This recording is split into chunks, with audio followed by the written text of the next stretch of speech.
Good evening. Welcome to our new 5th edition Dungeons and Dragons Colonial Era game. We are starting in 1755. We'll get to 1775. Maybe with these characters, maybe not. It's going to be a pretty low magic game. Nations and Cannons is the base supplement we're using for classes, origins, backgrounds, things like that. Yes, there are guns, but there's not a lot of plate mail, and there won't be any dragons. At least I can't think of any Native American dragon tales that I could possibly work in. I mean, at some point, we may, depending where the party goes, if you head out west, maybe you'll run into a Bigfoot. Maybe there's Mothmen around West Virginia, but maybe not. There's certainly a lot of natives and Frenchmen right now that have been causing problems along the frontier. Last summer, young Virginian named George Washington led a group. They built a fort. They delivered sort of an ultimatum telling the French to leave. And then having found, you guys are colonials. So the story you've heard that people are going with, which has historic accuracy, but there are certainly points of view. But they were delivering weapons and things to the natives and trying to stir up trouble. And so Washington's unit got in a little fight with them. And France is claiming that he killed an ambassador, which unfortunately, once he was surrounded at his fort and forced to surrender, he signed paperwork in French that kind of implies that's what he did. So France and England are really mad at each other. You've been stomping on each other's territories and pioneers for a while. Last year it blew up. Word was sent across the ocean by both countries. And let's see, so that was around July. And around February, General Braddock was dispatched with, 2 regiments mainly. And then to raise men in the New World to go and deal with those nasty French at Fort Duquesne. And I'll let you introduce yourselves, but I know your backgrounds, and you volunteered to be scouts so that you wouldn't get drafted as infantrymen, with variations among yourselves. But it's April 11th, 1755, in Baltimore, Maryland. Lieutenant Colonel Thomas Gage is recruiting scouts and local talent to join the 44th Foot, which he just brought over from England.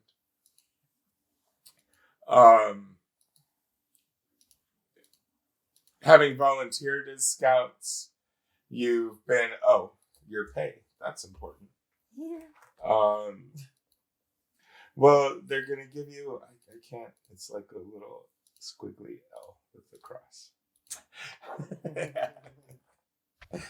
I'll get better at it.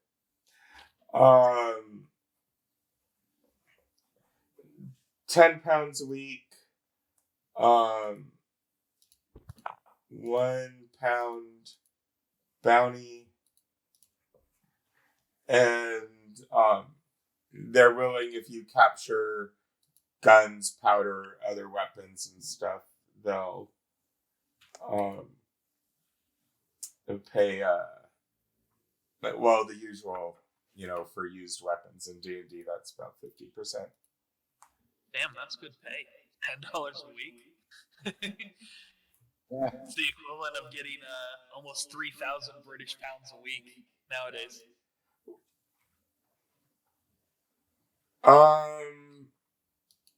For special forces scouts up front of the main body. Oh no, I'm not complaining about it. I'll take it gladly. And in D&D terms, that's about 20 gold. So, I mean, it's good, 3 gold a week is, not quite middle class, but it's, you're not throwing around noble amounts of money. Or actually, wait. Did I look at I think I looked at the wrong chart. I might have to chop you guys pay.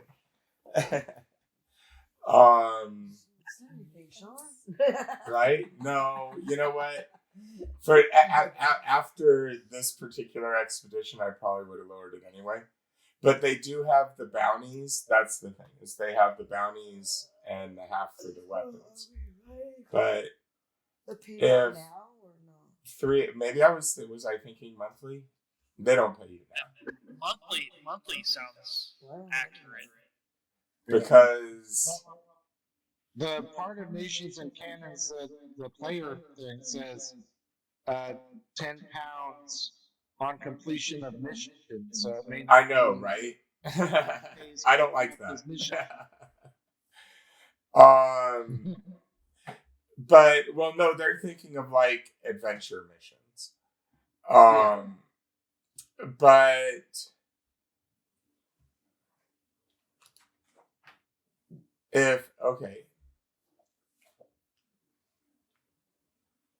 I think I did okay. I did the converting wrong. And then I was looking at the monthly. So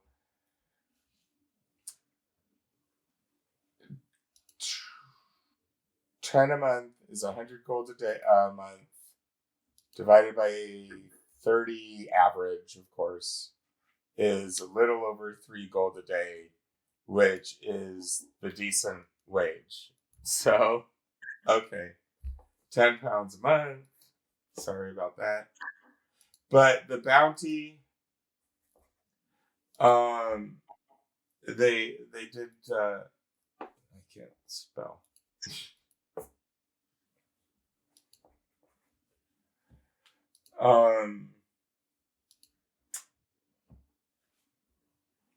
I mean, I almost hate to go there, but you need proof that the person died. So, that's easy enough. That this is where scalping came from, and we're not blaming any particular people.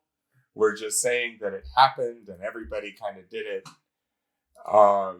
without condoning it. So, and then half of the weapons, that's standard D&D. You can always, unless it's real junk, like kobolds, that's worthless crap. But in normal D&D, you can sell stuff you get for half. And right now, they need weapons in the army.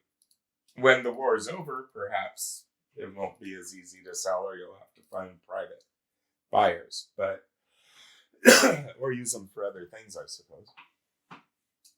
But for right now, that's where we're at. Why don't we introduce your characters? Description, a little bit about you, the usual stuff that we do in a session 0, session 1. And Tracy, do you want to start? Yeah. So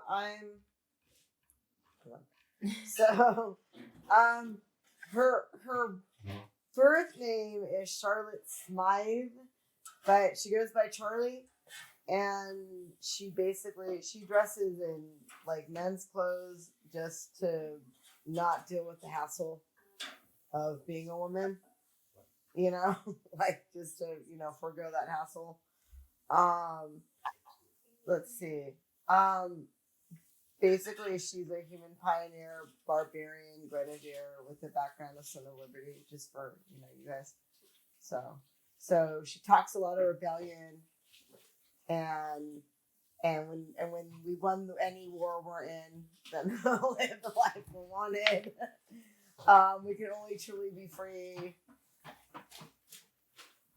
Truly free. Only when we're truly free can we thrive. So we have to kick out who's ever oppressing us, like whoever that is, right? And subtlety is difficult for me. So she's basically just to give you her general. She's 16, 6'1", 160 pounds, with brown eyes and brown hair, and so yeah.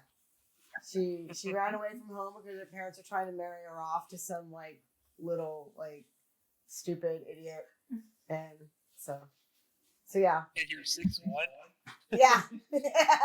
Yeah, I made her like really tall and really like buff. Like that's substantially taller than most men at the time. You'll stand out, and they're not going to be thinking, "Go." No, they'll be thinking, that's a big bitch.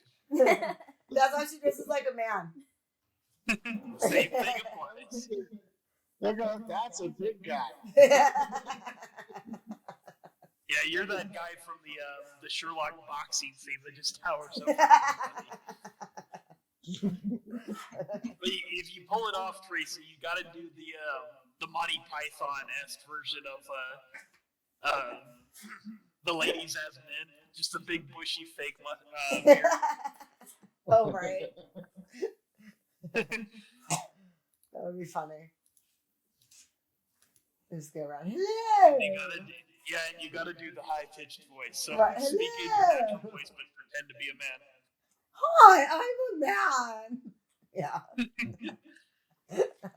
Because you really need the vocal fry for that to be truly. Hello, how are y'all doing? I am your man. Yeah. Oh, you don't have to do it. You have an idea about who you are. Yeah. We can go to Sean next if you prefer. I mean, I know who I am. But you're going to run out of time. They know who I am. I know who I am. I just don't know all that I'm wearing. It's okay. You'll get them. Yeah. But yeah, if you guys want to, I don't know. Okay, so Sean? Okay. So my character is Klikli. Means Blue Jay in Oneida. He goes by John when he's talking with all you people. He is a scout from the Iroquois Confederation. He was a fur trader and he's a ranger. He is not as tall as Charlie is at 5'6", so he's tall for his people. But generally, he frowns upon wastefulness in day-to-day society. He's earning money from selling furs and all that to basically buy out his people's lands before it just gets taken. And he doesn't believe in wasting any bit of the animals he hunts down, so be prepared to eat a lot of offal from the food he brings you. Yeah, he's short. He looks like your very typical Native American. Okay. Johnny? I am Francois Vallon. I am Acadian, not French. And the French are really people who take taxes and tell us what to do. I am a fur trader. Grew up. He's a teenager. He's 18 years old. He grew up with his parents were fur traders. He's half Ojibwe. His view on life is you do enough fur trading, you do enough trapping to go into town, have some money to repair whatever gear you need, live it up, and when the money runs out, go back out to do it again. And he really has no respect for authority. He is signing up with these guys because they need a scout, and they pay good money. And since they've chased all the gamblers and whores out of the area when they move in, you might as well earn some money until they move back in.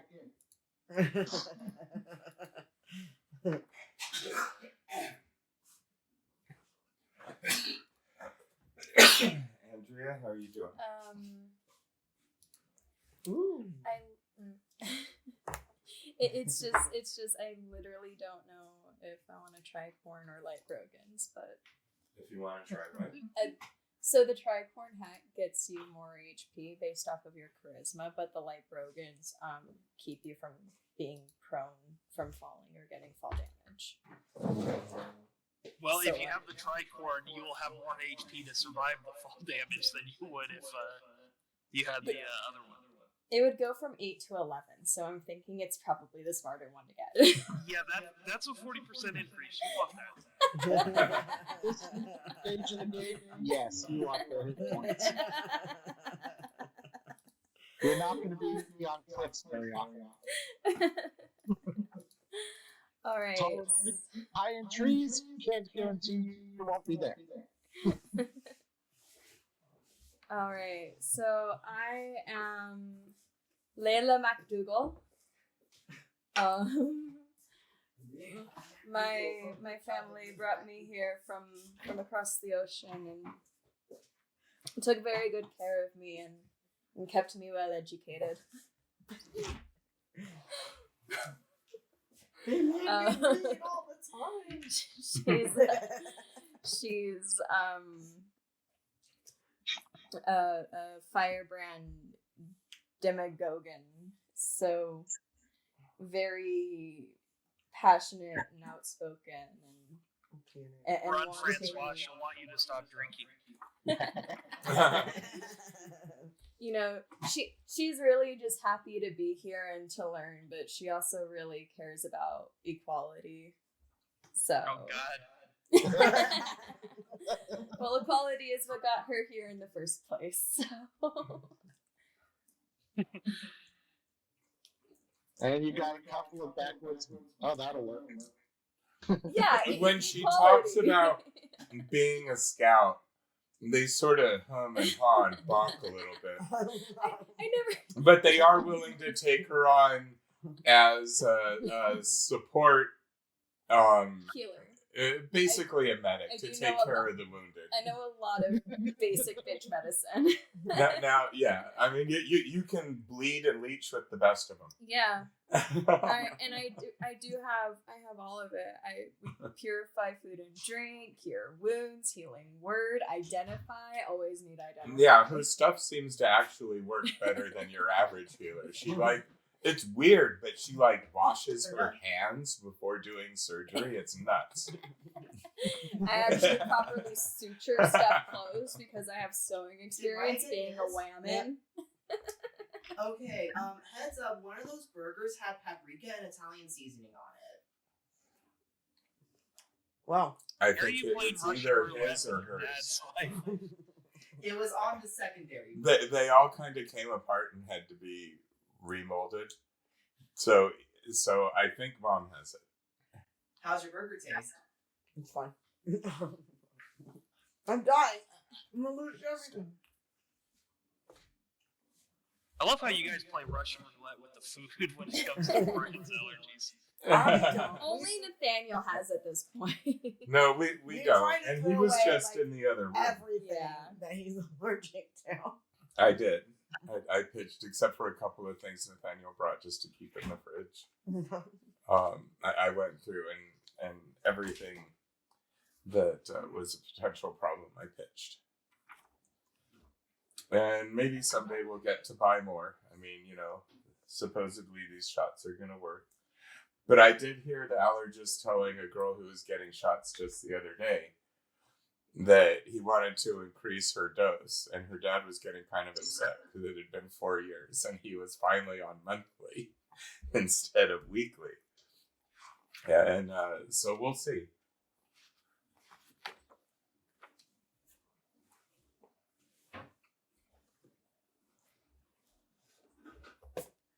All right, so You all introduce yourselves. Drinks are on in the house and the bar. Everyone will be moving out in the morning. You can camp at the camp, though, in a tent if you don't want to pay for a room or if you can't afford it. Oh, I have a question about this. Is there a dueling feature, like I challenge you at high noon type thing? Yes, but not like that. That's more of a Western. Oh, It's a first level gambit, which is like a spell. What is it? Code Duello, right? Yeah. Where you either walk up and just say to the person, like you smack them in the face and say, let's do it right now. Or you spend an hour posting notices saying, like, duel this Saturday between this person and this person. And then if they don't show up, depending on their proficiency bonus and saving throws, so they may face humiliation. What and I'm catcalling. hearing is Sunday. Yeah, I'm gonna camp in the tree line next to the camp. Probably not Sunday because you're legally required to be in church. Yeah, you can't. And then you're legally required to drill with the militia in the afternoon. But there's a nice picnic in between as a general rule. That's a real good picnic time. Yeah. Francois will be setting out his bedroll out near the scout. Okay. After work together, we might as well camp nearby. Camping sounds good. Let's do it. Charlie likes to camp. Charlie will not talk about herself in the first person anymore. Okay, I was about to say. Charlie It's like is John not does Brandon not like Charlie anymore. Yeah, no. Charlie will not do that weird thing. Tracy, you were the only one that in my notes for character development wasn't listed as annoying.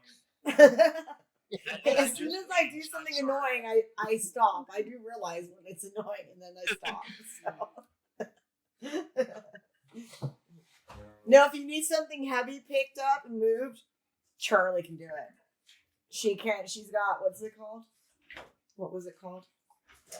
It's like a skill where it's like a once a day, where you can pick up anything of you can pick something up of any weight and carry it around for a little bit. So like, we need to move this cannon. I got it. Let's go. No, I had Layla as talking woman. Francois was French, and then you were the only one that I actually took real notes on. Pretends to be a man. Hey, it's hard being a woman in Colonial America. That tradition of women warriors. Oh no, I have no problem with that. That's why I just made the note. Like, she's really bad at hiding the fact she's a woman, but You want to make no? It gets really sweet.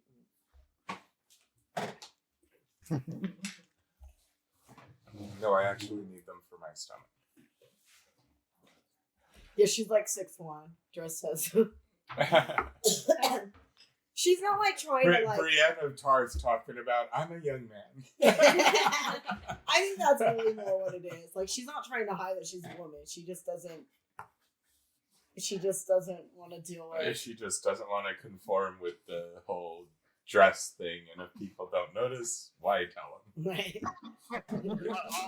You're still young. Yeah. All I'm saying is, maybe if you want to pull off the whole beard look, maybe don't use a rabbit pelt.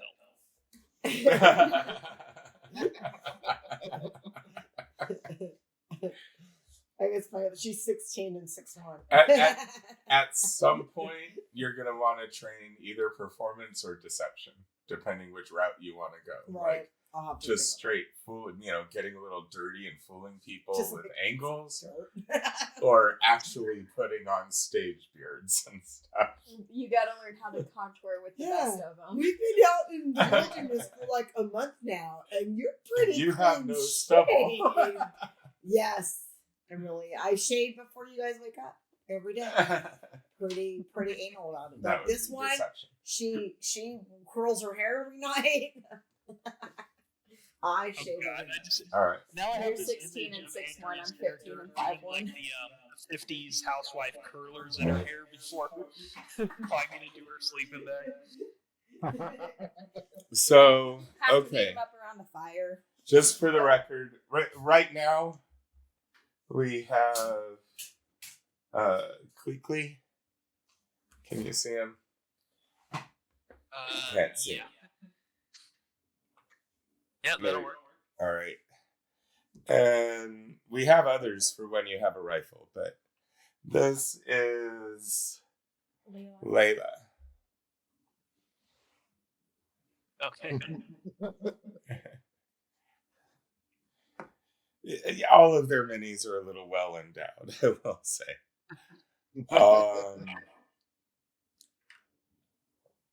Wait, was this? Oh, okay. This was Francois. Yeah, it's very French.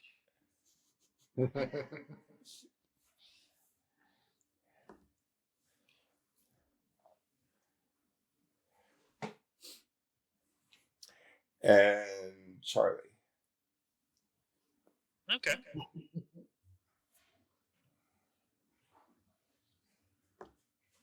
but Charlie's not a female. There is an alternate Charlie for if she gets invited to a ball.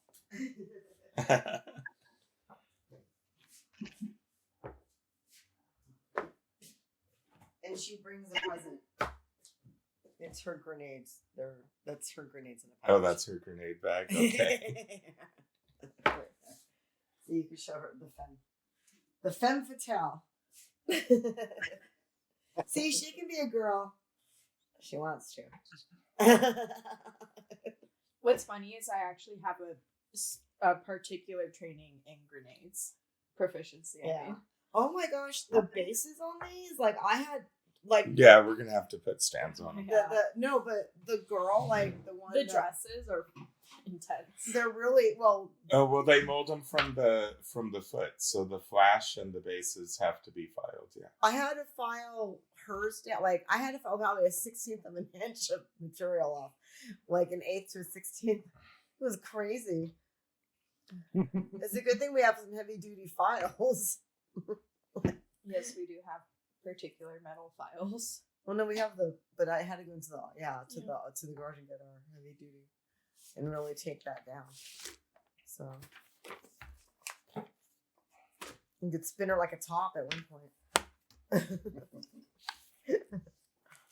But don't. She needs to be lacquered. That piece. So I don't know if you needs to be really careful. The pieces look really nice after you did you lacquer them or did you? Yeah. Yeah, after they got lacquered, like the blue really like the So lacquer. the interesting with Charlie. This is what Frenchmen look like in this era. Wait, what, Johnny? What? It's gonna be interesting with Charlie standing 6 or 7 inches over everybody else in the group. She's exactly a foot taller than me. It's really, really funny. How tall is everyone else? Because I'm You're 5'6". I'm 5'5". Wow. I'm 5'1". Did I go too tall? No, it's funny. It's really, really funny. Nutrition is a bitch back in the 1700s. I mean, well, no. Again, think of Brienne of Tarth. You know, most of the time it's like women don't fight and stuff, but even the greatest warriors are like, wow, she looks like a mighty woman. Like, here's our exception right here. She's large. Large and in charge. It's fine if they start shooting. We'll just like quick hide behind the giant. Yeah, can you believe the person that they wanted me to marry was like not even. He's only like 5'5". Yeah, but you can carry him around like a chihuahua. He's my little man. Come here. Who's mommy's little man? Meanwhile, Layla is going to be Meanwhile, as tall as Charlie is, Layla's going to stand out because she's the only one that's not at home in the wilderness at all. We're gonna have to get you some more clothes, girl. I'm okay. The character is wearing the dress because that's the only female characters "Excuse there me, are. I've got my wilderness outfit. It's this dress right here. No. It's heavy duty. No, skirts. it's my broadcloth coat, which is also my armor. Gonna be walking around the forest like the one chick from the new Jurassic Park film. Oh right, where she like With her stilettos. right. Yep. No, I just a simple skirt and then ill-fitting men's everything I don't else. know. I do like in Romancing the Stone Including the hat. where like he takes her shoes and machete off. He like machete offs the heel. He cuts off the heel and then says, "Here's your shoes back." It's like, I think there's a little more that you have to do. Like, those are not walkable. Yeah, that would hurt like I'll get out just the angle alone. Yeah, because they're made. Yeah, that would be worse than having the heels. Right. Because the heel at least gives you some support. Right. Well, what's funny is the spike on the heel would actually help a little bit in things like mud and all that crap. Provided the mud wasn't too deep. As Right, long as it's well, not a stiletto. It Has to be like a nice thick Like a base, wedge. which is why You need a wedge. Yeah, no, a wedge would work best. Girls. If you look at like really good gaiters and wading boots and stuff like that, the good ones all have a decent heel on the back of them.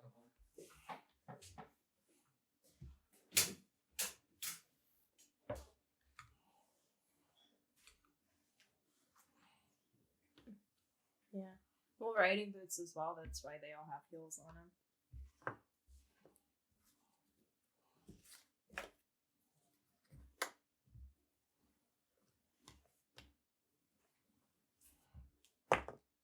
Alright. Probably more than you need for right now, but okay. And just for the atmosphere. Traveling through the colonies, are you gonna like practice really scouting ahead of the column? Or are you just cruising, a little bit ahead of everyone else? It's kind of up to you. They move really slowly. These are dirt roads with a lot of ruts, and everyone's walking. And I mean, they're also stopping in a lot of towns in order to try and sign up more volunteers. So, late breakfasts, long lunches, early dinners. They don't march on Sundays typically, at least not out here in the colonies. You're leaving Baltimore area April 11th. And they're expecting it'll take a few weeks to get to Fort Cumberland in Pennsylvania. Not if we really force this march. I would like to actually practice my scouting because I'll practice scouting, and before we camp every night, I'll put a couple of traps out ahead of us. Check them when we get up in the morning. Supplements whatever they want to feed us, and maybe grab some furs along. Okay. So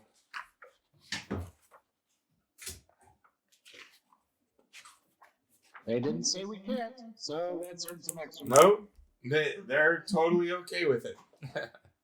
And if you even bring back, skip this village, go to the next one, it's bigger and they're, more likely to join up. If you have good rolls, they might even look for things like that. But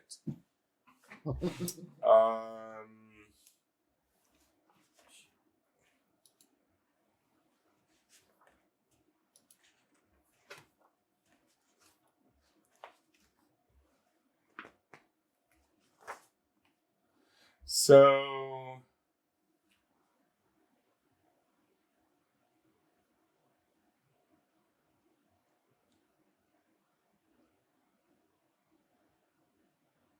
it's a little different. But all right, farmland. Let's have who's really considered like if the group has a scout and a lookout and a quartermaster, who would be? I think it's a toss-up for Francois and Klikli, because I have survival 4 and stealth 5. What do you got, Johnny? I have survival 5 and stealth 7. Okay. They're my areas of expertise. I have That's right. stealth 4, but my survival's like she's the exact opposite of Blue. Her survival's not good. She's not. That's not her thing. Okay. Like, On the other hand, you can see better through light obscurement. Yeah, and I have a 4 perception, so it's not bad. It's not great. Yeah. And I missed my plus 17. we'll get there, guys. You have a slightly better chance to see through screening of trees, but I've got better stealth and survival. So, yeah, it's a toss-up. So I would probably be the lookout then, especially since I can do cast alarm and stuff like that. Yeah, so you're the lookout, I'd be the scout.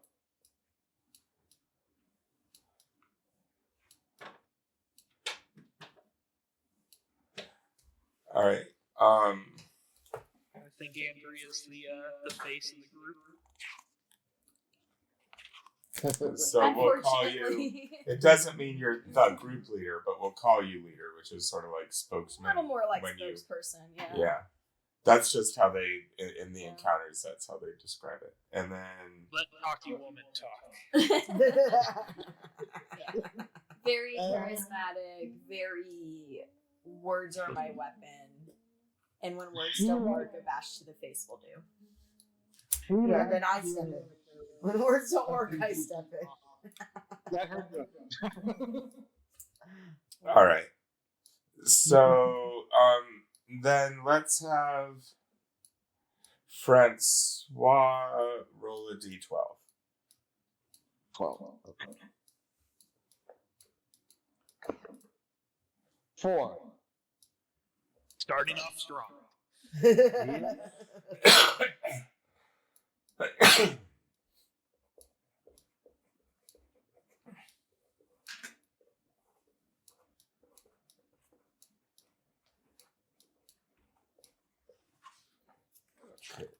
1, 2. Roll a d10.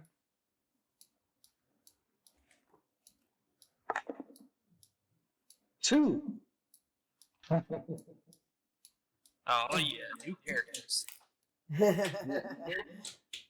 Trying to figure out which dice like this character. So far, that's it, doesn't. Stop it, Wyatt.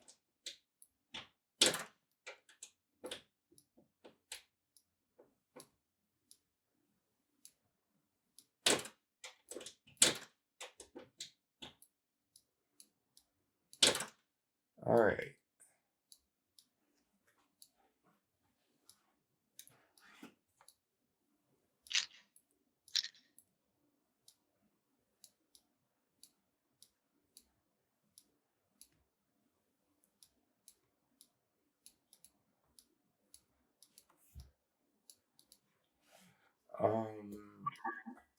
Okay, what's the roll?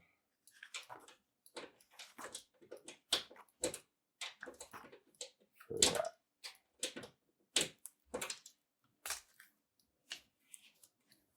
And Francois gets eaten by a bear.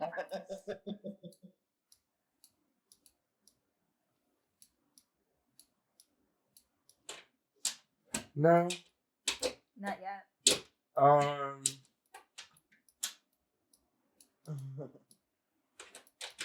Just get sprayed by a skunk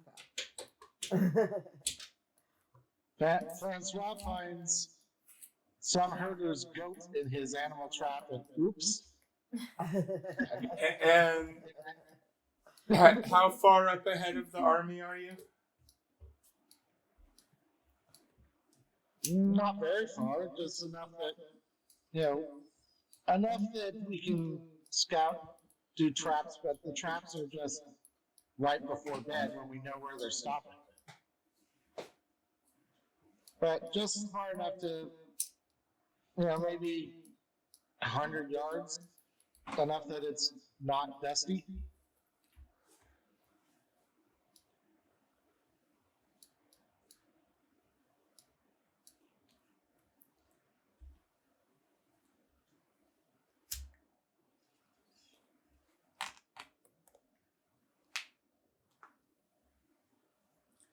Let's see, passives.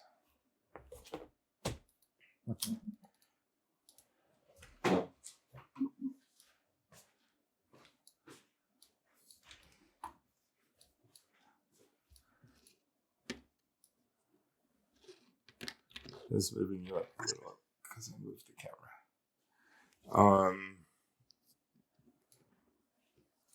But I mean, this is like 40, 50 feet. Is that what you mean? Or you mean like a quarter mile? It really should be like half a mile to a quarter mile if we're properly scouting. Yeah, I was thinking like, at least 100 yards, maybe as much as a quarter mile, depending on Okay. how much we're actually scouting. And we wouldn't be scouting in the middle of the road. There's no scouting. So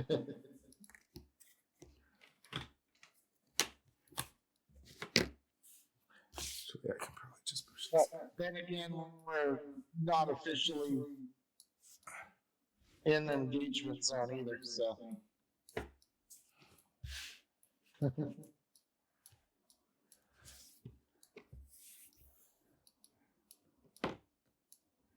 All right. So you want to be, you're roaming a little bit off the road, back and forth. You're kind of up front. And Tracy, where do you want to be? Are you?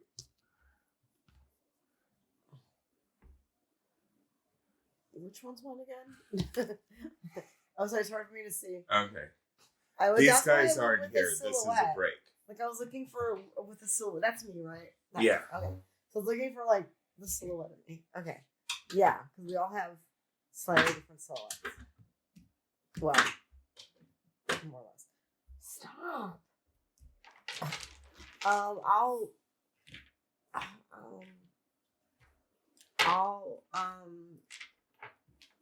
stay alert on the road, watching for signs of whatever would be out to get us. All right, Johnny, you were off the road, or no? Off the road. Off the road. It'll be like Andrew and I will be opposite to the scout, so we're ranging on opposite sides. Okay. We'll just be the help of the damsels. Like, hello. We're just helpless damsels. Don't worry about us.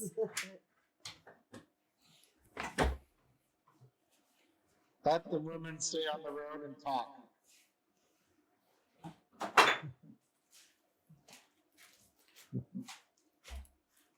Wow, that was some.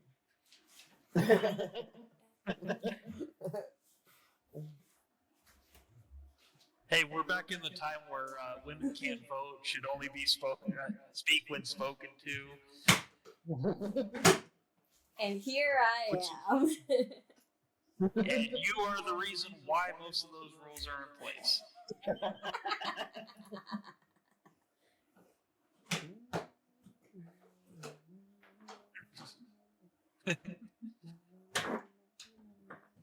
Besides, we need Charlie to take care of the one who has no idea, who's still getting used to walking on the road. Right. Like, you might want to change your shoes when we. My shoes are just fine. These are the walking shoes. They're fine. These are the designated walking shoes made for walking.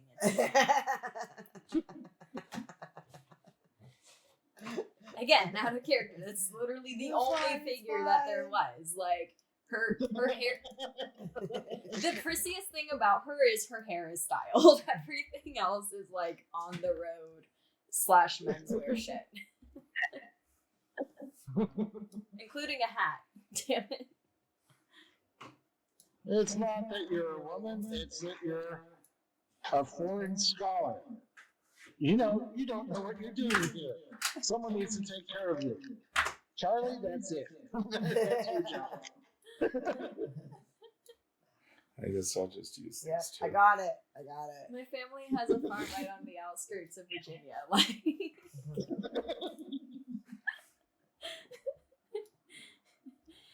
you don't want to talk about.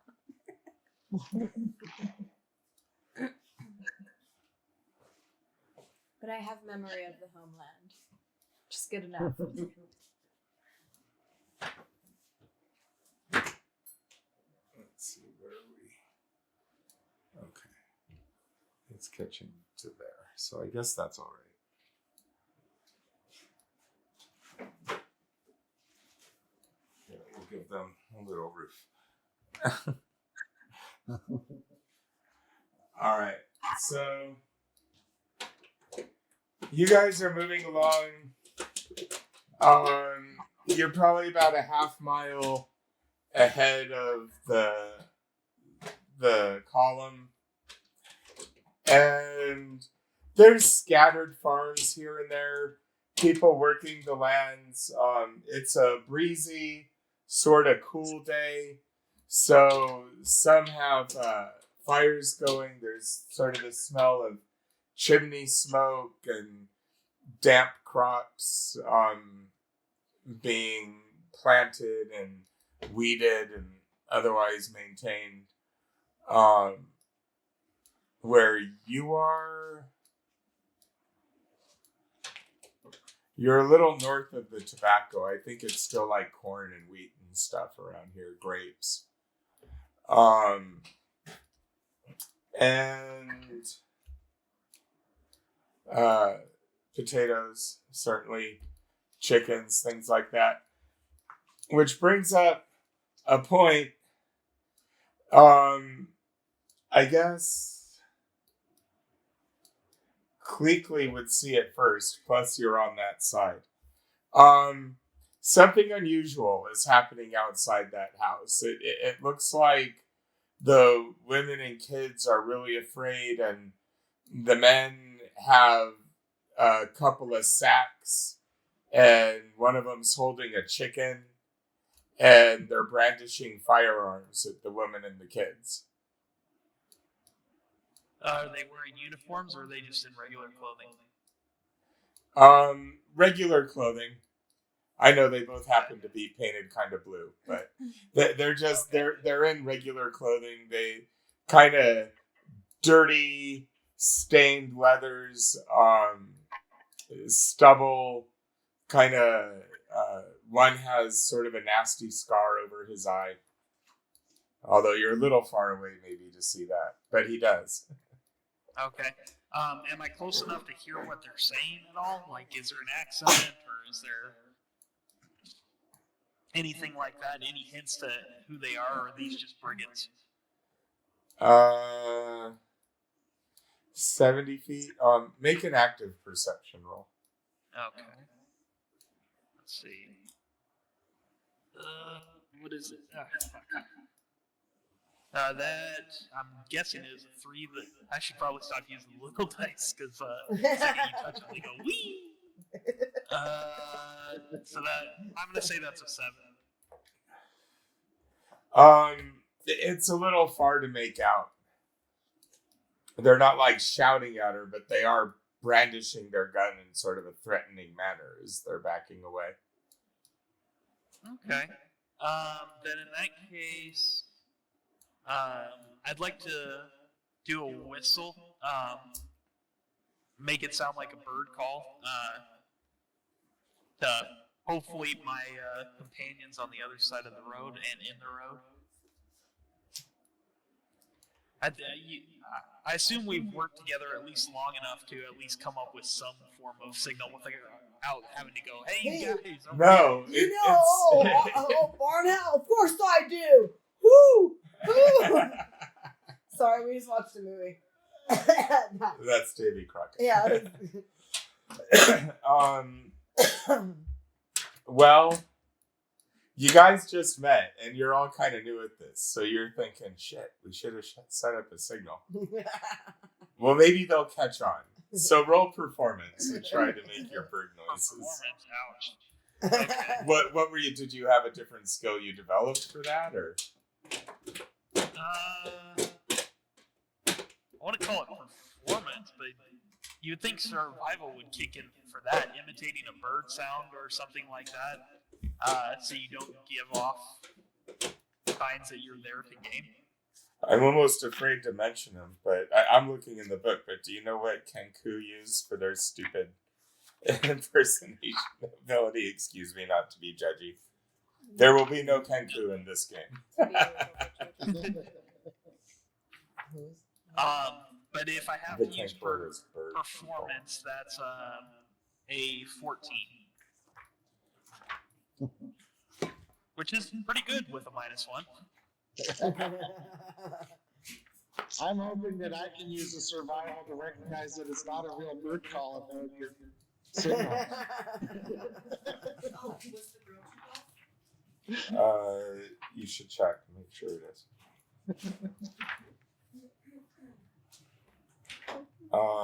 Let's see.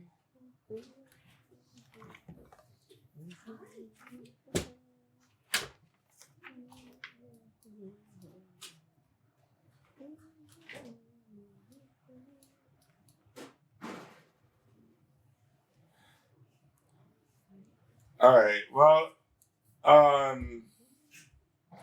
you're making bird noises. I guess Francois, Charlie, and Layla make nature rolls. Oh. Nature.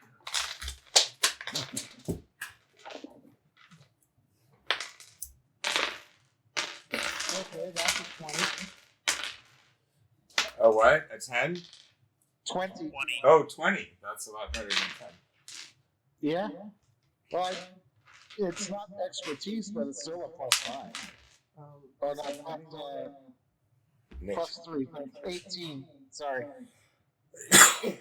I I'm in- rolled Okay. an 18 plus nothing. All right. So I live on the I didn't 18. think after my pluses. I just breed. It's too small. Thank you, Die, for being a good guy.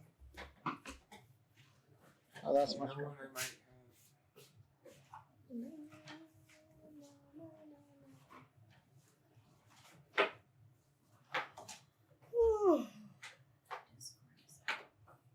What? Is the strain okay? Yeah. Discord is a little bit echoey, but at this point, aside from just everyone wearing headphones and no voice coming from the speakers at all, I Oh. Okay.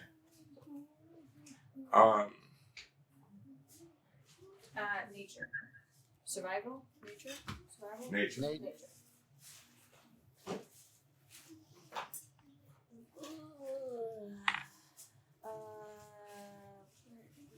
15, 16, 17. 17? Yep. Okay. So, it's a pretty good imitation, but every once in a while, Klikli makes these like animal noises that he expects you're supposed to recognize. It's just something his people do when they're out hunting, and so you all kind of look over at him. And are you gesturing, Sean, or?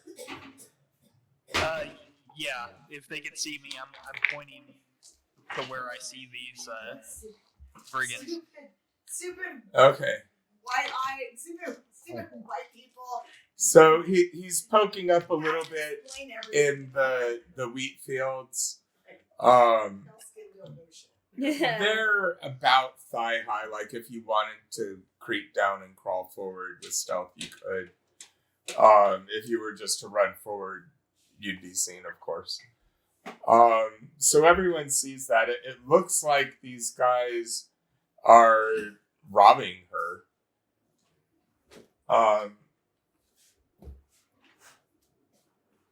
I guess let's have everyone roll initiative, just so I have when they go. Ooh, that's good. Excuse me. Ooh,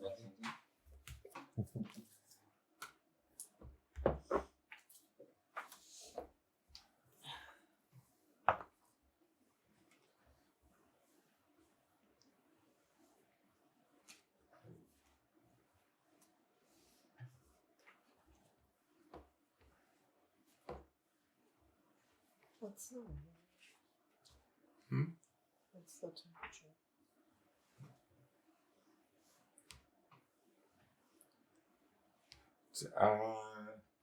Kind of cool. So, oh, you mean in real life? Oh.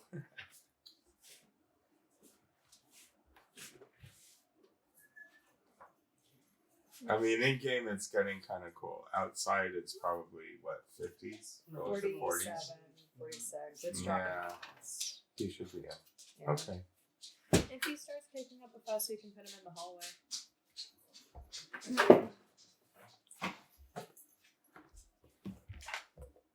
How long it takes a long way. All right. So there.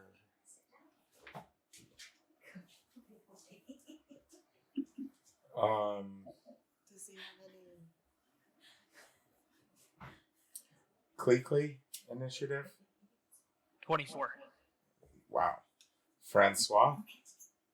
9. Charlie. 18. Layla. 15. Okay. Sounds like a little bit over. So, I mean, Klikli's, he was the first to see them, so he's, reacting on it. quickly. Probably already has a plan. You're definitely up first. What are you doing? All right. So looking back at my companions, they look like they're reacting, right? Yeah, they've noticed you, and they see what you're pointing at. Okay. And how far away are we or am I from these brigands?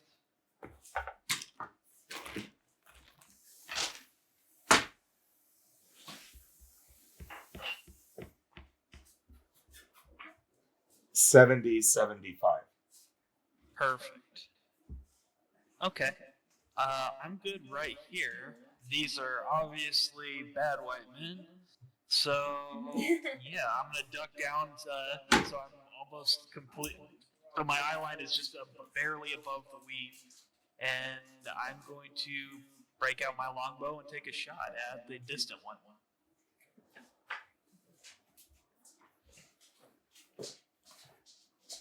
All right. Go ahead. Twang, I guess. Go ahead and roll. Yeah, let's see what happens. Okay. That's a 19 to hit.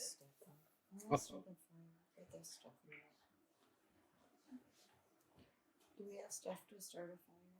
Yeah. Thwap. That definitely hit. You guys are gonna clean these dudes. 1d8 plus 3. Okay. 7 points of damage.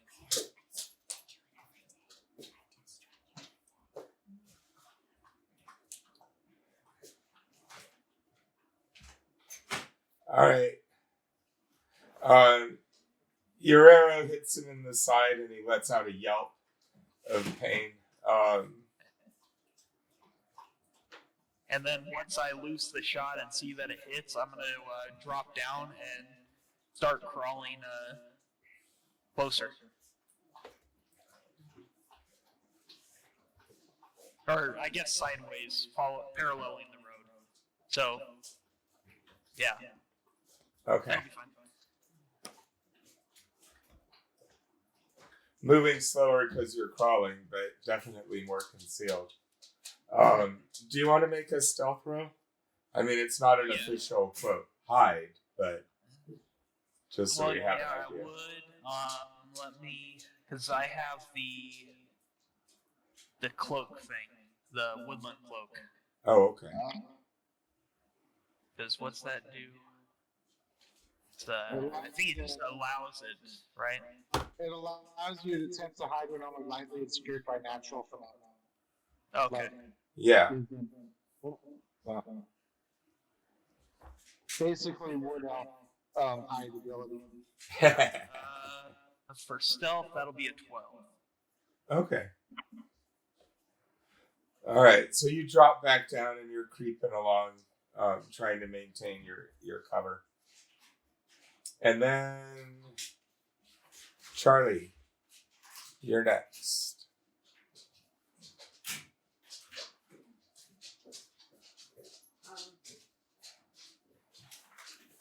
I don't know if the mic can hear you. You're up. You okay? Oh my. Sorry. So, how far away am I? Wait. I'm far away. You're here. Well, Not far away. I mean, I don't mean like I can move 35. 80, 85.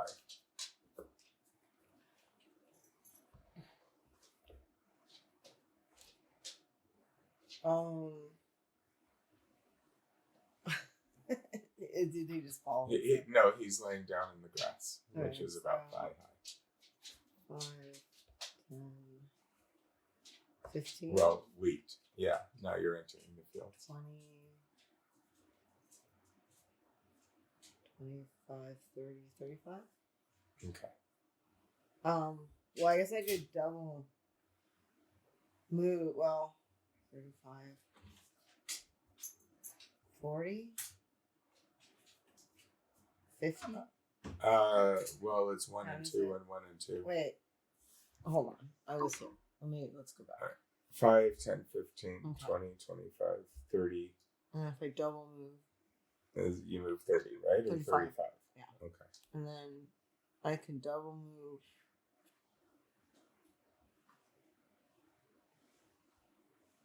No, I won't You double could get to there. I won't double move because I have.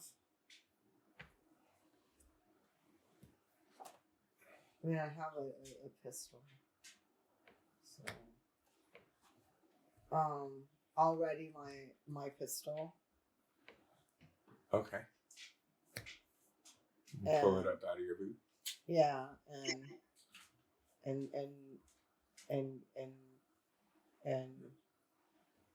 okay, but And you're not, just and carrying I'm not, your sword in and your I'm other not- hand yeah. because you don't have a ball trick and yet. I'm not subtle. I'm like, you guys, stop what you're doing. Leave those women. Put down your guns and put down those chickens, or I will fire.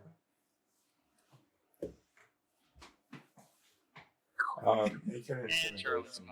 Ooh, I get to intimidate. Intimidation. All right. That would be 8. No.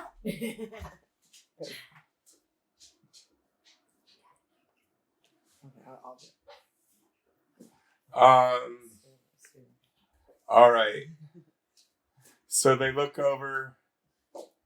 Let's see. What would they see? He's hiding. They would see this Johnny, were you trying to hide? tall man. No, not at this point. Okay. Leave it. So from their angle, there's a couple of men Leave it. and probably a woman. And that wasn't the greatest roll. So, you don't see an immediate reaction, but it was worth a try. Leave it. Leave it. Layla? I am going to.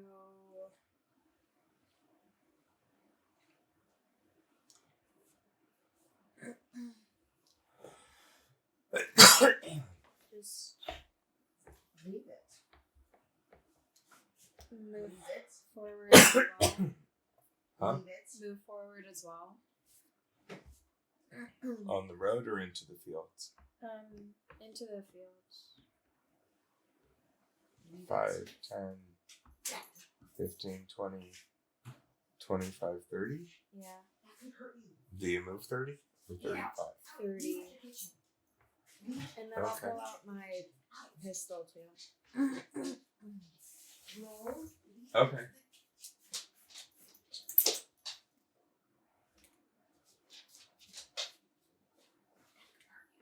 Put him in the hallway or something.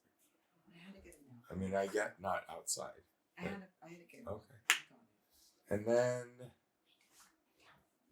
anything else? You're just ready? Yeah. All right. What are you guys ready for? Or you mean you just have it out and you're brandishing it like? Yeah, like I was trying to be intimidating. Okay. If they shoot at us, I'll shoot back. Well, one of them's got a big ass arrow sticking out of him. Oh well, they've already been. Yeah, I'll fire at the gun. I thought we were waiting, but That's what you get. Yeah. One of For the doing benefit of having a silenced weapon. One of them has an Iroquois war arrow sticking out of his chest. I think they know where All it right. is. So Tracy, what are you using? the dragon pistol. The dragon pistol is basically a shotgun. It's only can only shoot out to 10 feet. I don't think I have anything else until I get closer. I have the grenades, but that's a little overkill. All right, I'll get. Then. You want to double move? Yeah, then I'll double move. So. 5, 10, 15. And that's good to know. If somebody has a shotgun, just stand exactly 36 feet away and they can't hurt you.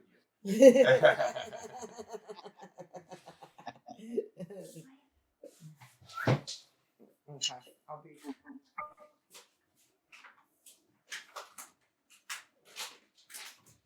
Yeah, All right. Charlie's- So Layla, what did you have? Were you taking a shot or were you? Just getting it out. Okay.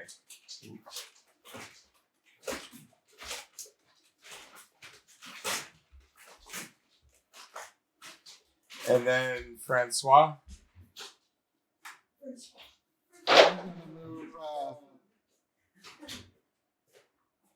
I'm gonna move up my 30 feet at an angle toward them. Basically moving onto the road, probably Yeah. at 30 feet. And then I'm gonna fire my Fusil carbine. And since it's two-handed and I don't have a ballbrick, I've been carrying in my hand. 45 to 180 feet. Yeah, so it's gonna be disadvantaged, but yeah, I'm gonna shoot the one with the arrow. And not too. Oh. What? Remember, if you roll a 1, 2, or 3, really speak up. I know on that one it's just a 1, but Right. And well, with disadvantage, I got a 21 to hit. Right. With advantage, it would have been a 23. nice. Well, I think he's dead. Roll your damage. 2D. Let's see. On the so that's 2d8. Do you get the dex bonus on fire? Yeah.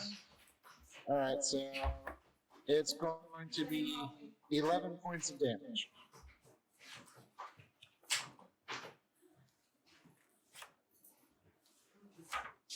I guess I should double check in case they changed something. But I don't remember them changing anything like that. I just didn't remember. Some DMs always say like firearms and cannons and stuff don't add dex bonuses to because it's not you doing it. But I always thought that was a dumb home rule. Yeah, it is. Because the dex bonus. It's hand-eye coordination all the way. The dex bonus on range weapon isn't about force or anything. It's about hitting the right target. Clumsy people jerk triggers. Which is why smart Clumsy clumsy people use don't artillery. control their breathing. I mean, Dex has a lot to do with it. Yeah, smart, clumsy people use shotgun.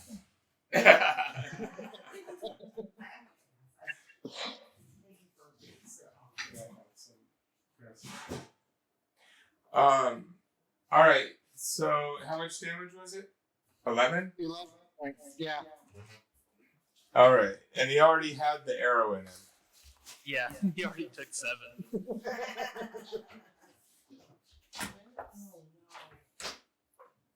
Huh? The whole thing came up. Yeah. Wow. Move the stick over there, Nathaniel. The hiking stick.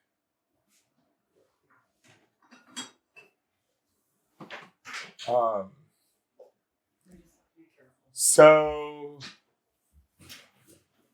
your shot hits him and he's stumbling back, and he drops to the ground.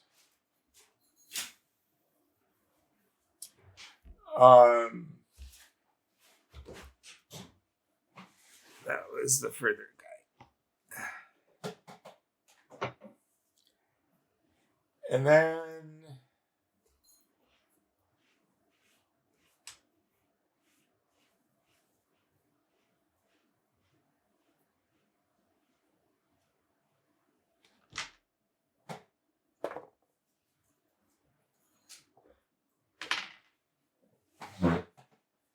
all right, he drops the stuff he was told to drop.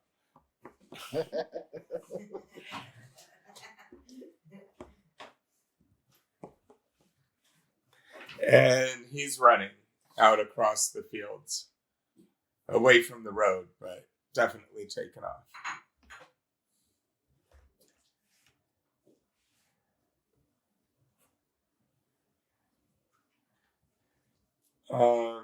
Klikli? I'm going to stand up and draw a beat the runner.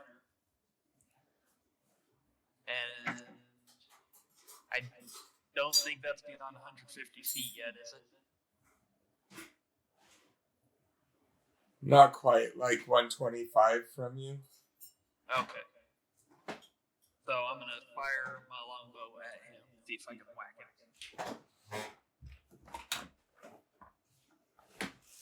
For a dirty 20. All right.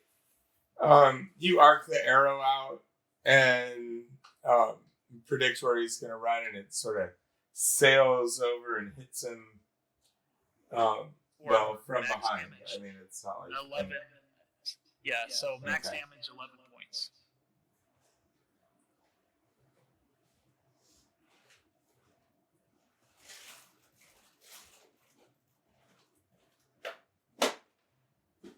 Wrong place, wrong time.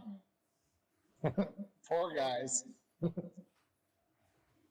then No, I'm going to start moving after it with my remaining 15 feet.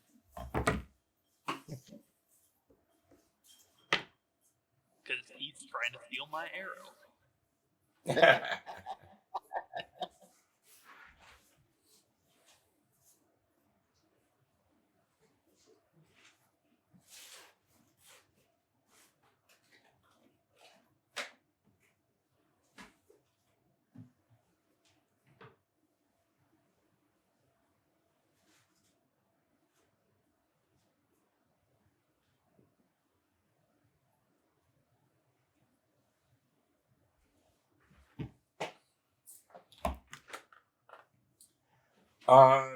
Let's see.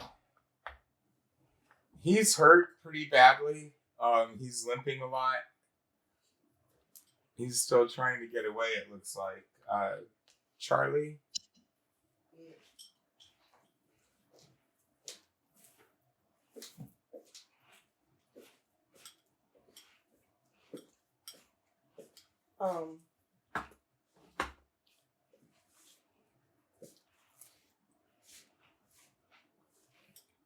Is that guy dead on the ground or this guy?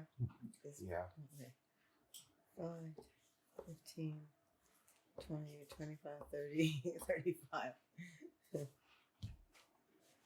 All right, I just keep chasing him. Wait, 35, 40, 45, 50, 55, 60. The Indians are attacking. There's a giant Amazon coming after him. He is not having a good time. And some little guy he can barely see just I can just blew make a hole in his friend. I just All let the him little guys here. So, right. So that's all I can Okay. do. Layla?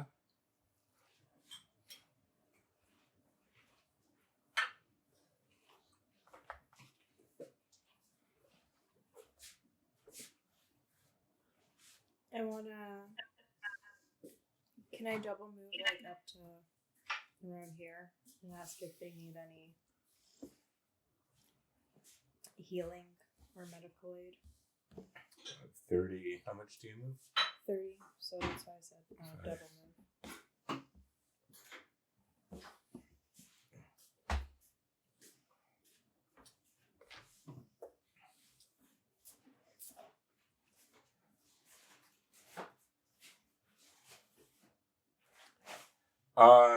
The kids are holding each other and crying. The woman she's next door. She's trying to comfort them. And she looks up and she says, "No, I don't think we're hurt. They were just robbing us, and I didn't have any way to resist." All right.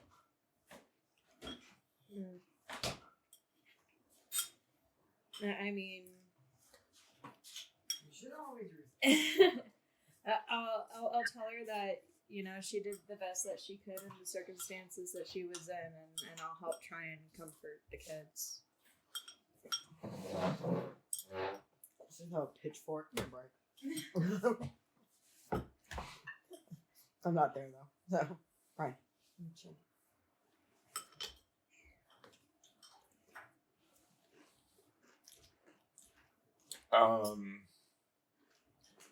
Francois? I'm going to double move after the guy that's fleeing while yelling out, "Best turn yourself in, friend, if you want to live."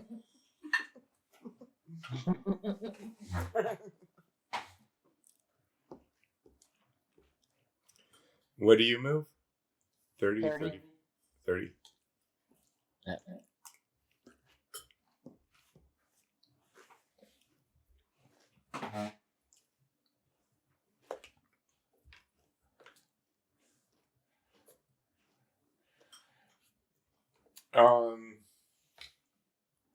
He's still double moving away. How far are you guys at the end of the round thinking of pursuing?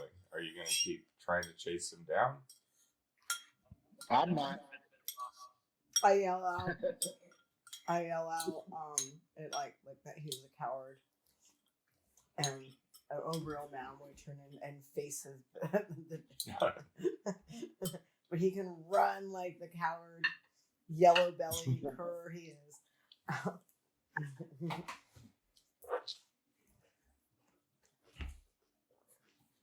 I mean, he's still within range of me, so I can move 30 and then fire another arrow at him until he comes down. Yeah, I'm not going to chase him. I was just hoping to get the bounty of getting him conscripted if it was easy enough. They're like, "Wait, Klikli, don't kill him. We can get money if we get him." What? No, I'm not going that far. It's like, well, if I can get him to surrender, and we can turn him over, and they can conscript him. But if not, oh well. If he gets away, he gets away.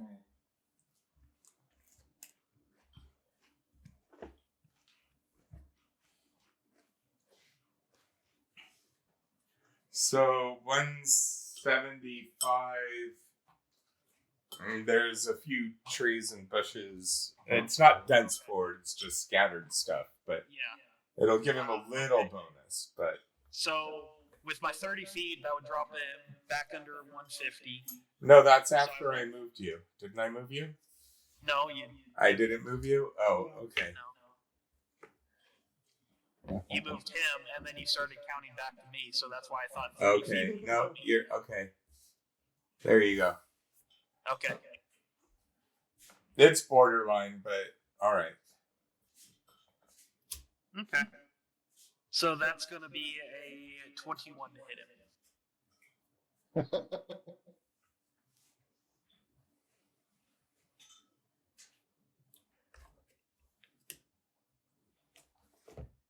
That still hit, yeah.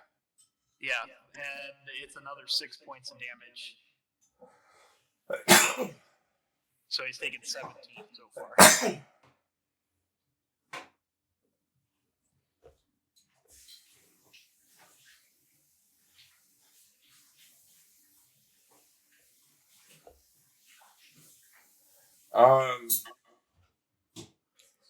He stumbles when that arrow sticks into his back. He a moment later, you see him still trying to stumble along.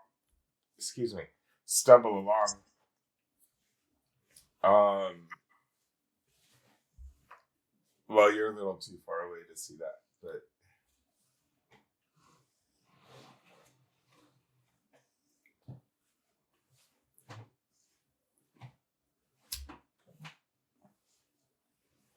What's he got, like 1 hit point left? Yeah, pretty much. Well, I'm gonna go get him, so that's what I'm gonna do. All right. I mean, you're not letting him go, so I guess he's gonna try to fire, but the only person he can shoot at is Charlie, and he's at disadvantage for range. But he points his pistol over your way. What's your armor class? My armor class is 14. Don't die. You can't make me. I can advise it. All right, that's gonna miss. Yep. So, second shot, right? There's been one other rifle shot. Okay. And it sounds different too. Guys, is the thing off? There's no more smoke coming in, is there? Mom lit a fire. Oh, okay, that explains it. Yep, the air filter's on red. Maybe you want to open. Maybe you want to just push the grill back a few inches in the fire. But anyway, maybe open the door a little, just so. I mean, I can see it getting pulled up the flume, but some must have when you let it come in. All right. So we're just suffocating ourselves in the house here. We're all good. No big deal.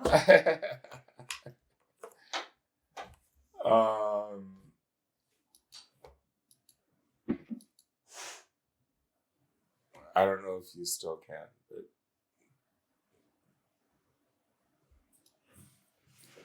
it's just we pulled it forward when we really wanted the heat, and we don't want the smoke, so we can push it back a couple inches.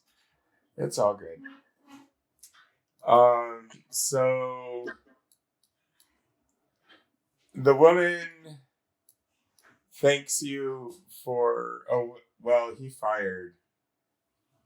Are you guys still trying to chase? I guess that's really the question. No. Yeah, he's got 20 or 10. No, 20%. He's got of my 2. arrows. All right. All right. I'm ending the encounter then. Yeah. So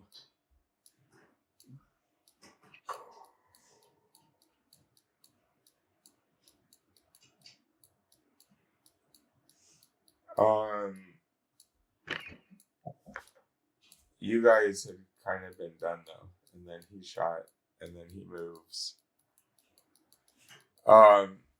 He's gonna gain. You move 30. Yeah. All right, so he's gonna gain 5 feet on you around. From 175 was 145. So Yeah, he'd be at the bare end of the short range for the bow. Go from 145, gain 5 feet is 150. all right. And 150 is the short range. Yep. So go ahead and take one more shot. Yeah.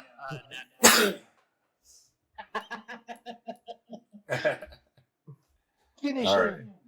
Well, he had 1 hit point, so that one hits that's him. Why I'm bummed. That's why I'm not excited about the nat 20. It's like, oh, come on. You get him between the shoulder blades, and he finally collapses out there. He moved pretty good considering there's like a 1-inch grouping of arrows right at his shoulders. Yeah, you were pretty accurate with that bow. Yeah. +5 on the roll, and yeah, it's got decent range, which is why I went with that over the gun, because having something that's almost dead silent and extremely long range, yeah. Definitely useful. So yeah, I'm gonna go track him down and loot his body and hopefully recover my arrows, because this game is stingy as hell when it comes to arrows. At least on starting equipment. Yeah, it only gives you 10 to start. Yeah. Huh. So, for those that have seen my other games, know that I can certainly go over to my closet and pull out a used arrow and explain why you're not going to be able to reshoot it. But Sean does have a point, and typically in D&D, you can recover half your ammo, but you're not recovering any bullets unless you go take them out of the bodies. Let's do some surgery. Um, That sounds Well, really my trait useful. is waste not, so but I'm not gonna go that far. But I'm There's getting something we Wow, pretty that's- deformed. We have That's to- pretty gruesome. Waste nothing. so they say half of them, and then you round down. So you do manage to recover 1, but you lose. You shot 3, right? I shot 4, including the one and the other guy. Okay, so you get 2 back. Okay. Yeah, and Francois is going to go over and casually start looting the other guy while talking to the woman. All right, no excuse for stealing farm stock. There's so much wild around here.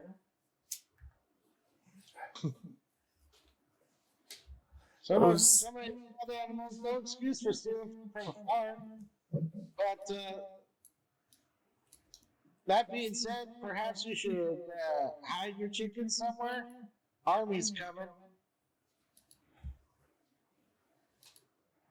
Oh, my husband had to go off and join them. That's why I didn't have a gun in the house. He had to take his gun and all the ammo that we keep for the militia. But I thank you very much for helping us. Are they coming up? I wonder if they'll let him stop and check on us. Hope they will. But best to hide chickens or they may take that too.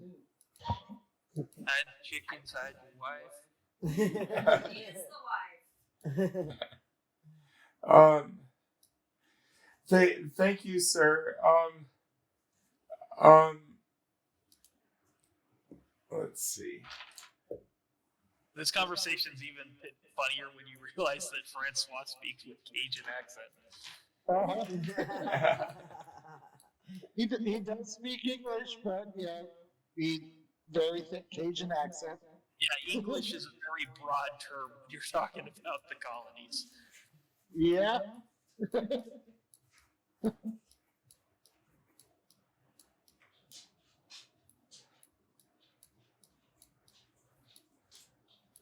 I'm not sure which is worse, speaking colonial English with a Cajun accent or speaking Ojibwe with a Cajun accent.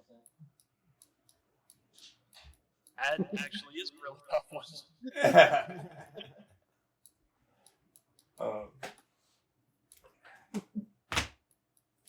So do these guys have any notable? All right, so there's 2 arrows, of course. Where did they go?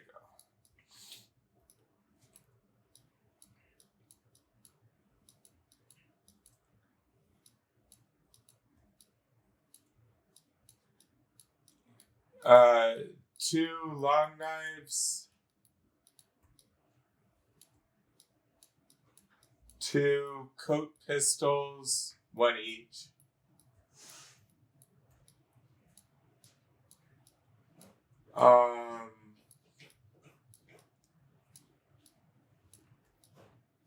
Their clothes are just clothes, and they're pretty messed up and bloody. They're punctured a few times.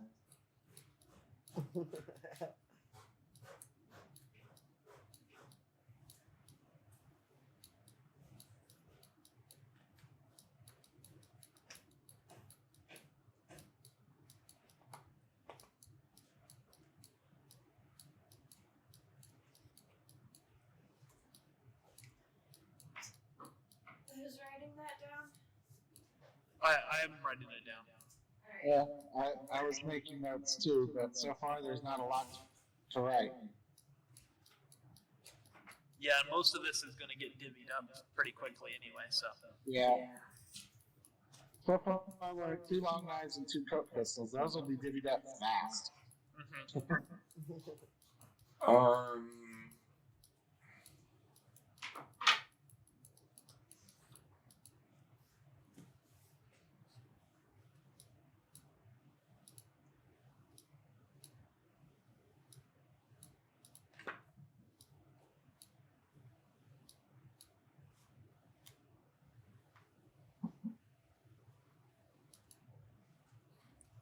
Okay, I guess I'll just do that. There we go.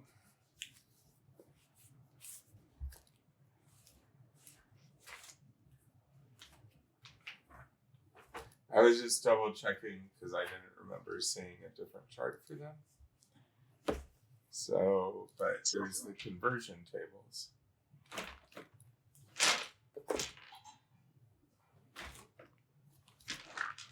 There we go.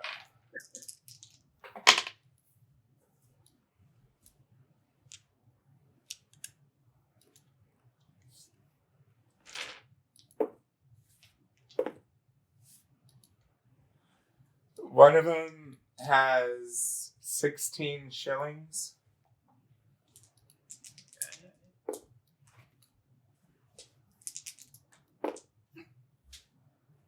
And the other one, ooh, this guy's loaded.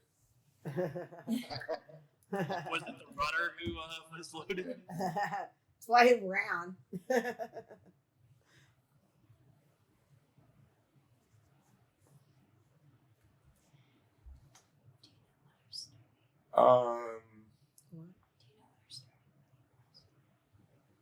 No. It was just your sets. Oh. That was all. Okay, so. Oops.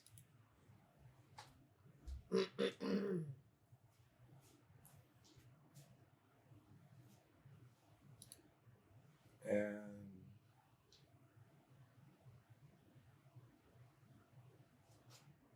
okay, so he has 1 pound sterling coin, and he has a gold 10-pound coin. Oh, shit.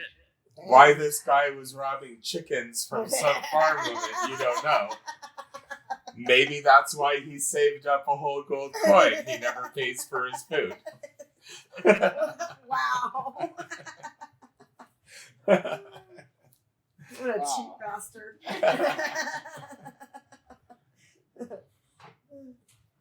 So is that their loot, Brian? They have between them, they have the 2 long knives, 2 coat pistols, 16 shillings, 1 pound sterling, and a 10-pound gold coin. Yeah. Okay. Did they have ammo for the pistols or loading gear or anything like that?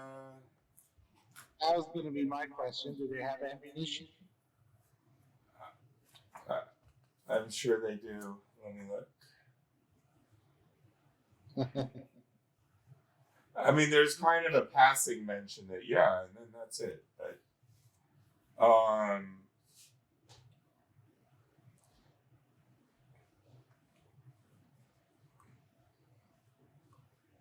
They didn't bring ammo. We have exactly 1 bullet for these things. well, I mean, you're legally required to possess shot and powder for 6 shots. So, one of them fired 1. So, there's, yeah, I mean, technically, because they're not machined, they should have their individual molding clamps and stuff, right? Because each one was pretty much handmade. Yeah, right. Yeah. So, I guess unless otherwise noted, anytime you find a gun, it's going to have at least the bullet mold with it. Okay.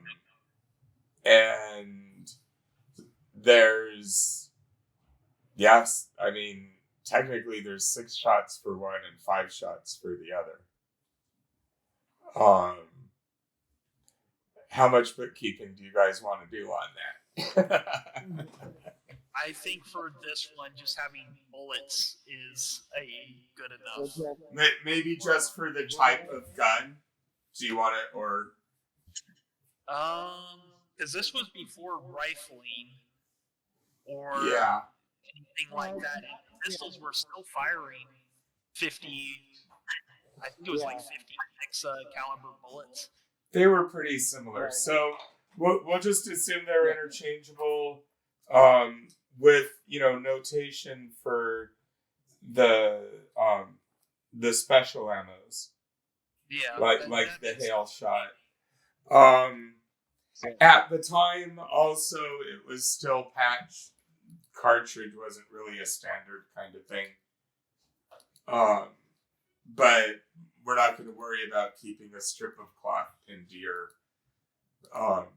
which they did. If you go watch any reenactments, they tear it straight off the strip of cloth that they have tied or pinned to their,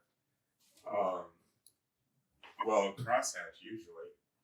Well, the nice thing is every time we kill one of these guys, we'll just take their cloth. So that's So we won't worry too much about that. We'll just say it's part of the shot. So I guess we'll just say 11 regular shots. Powder and ball for shots. Easy enough. Yeah, because if we wanted this to be as accurate as possible, we'd get bogged down so quickly. Like, right? I need ammo. Which pistol are you using? The one that's named Steve. Oh shit! Here you go. Here's some lead. Go sit there for an hour and melt it down and make your bullets.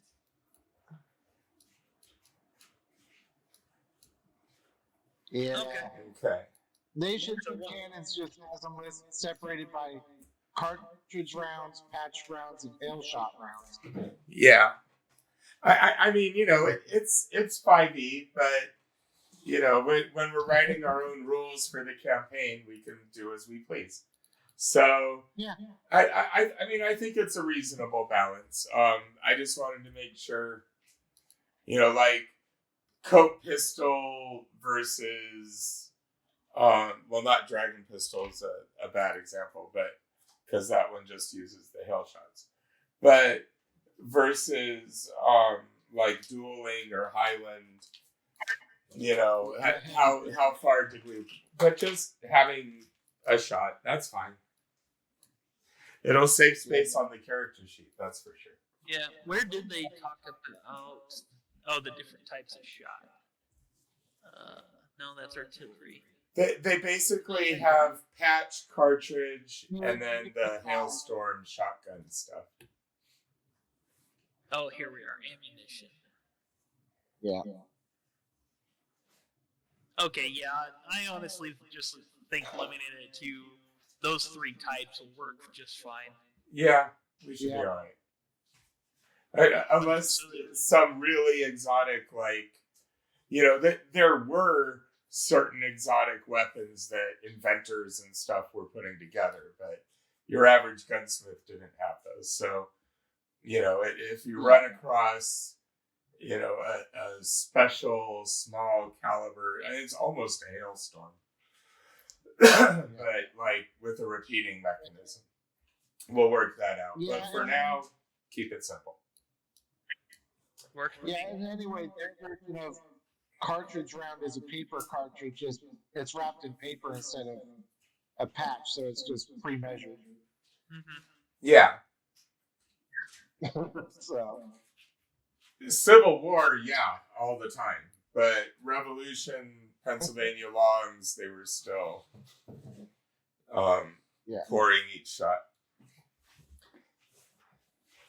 So, she takes the kids inside.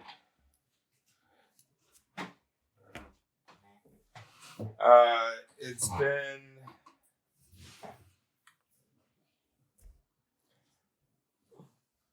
a couple minutes.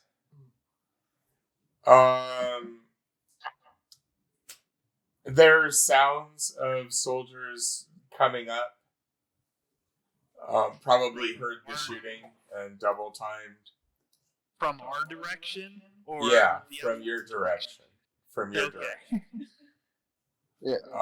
You know, they're not loud. Their mess kits are banging and everything because they got their backpacks on. And, you know, probably not the whole column, but the advance guard at least would be coming up. Yeah. You know, 20 or 30 guys with their officer. And so Francois should be the one to talk to them. Or one of the other ones, not me.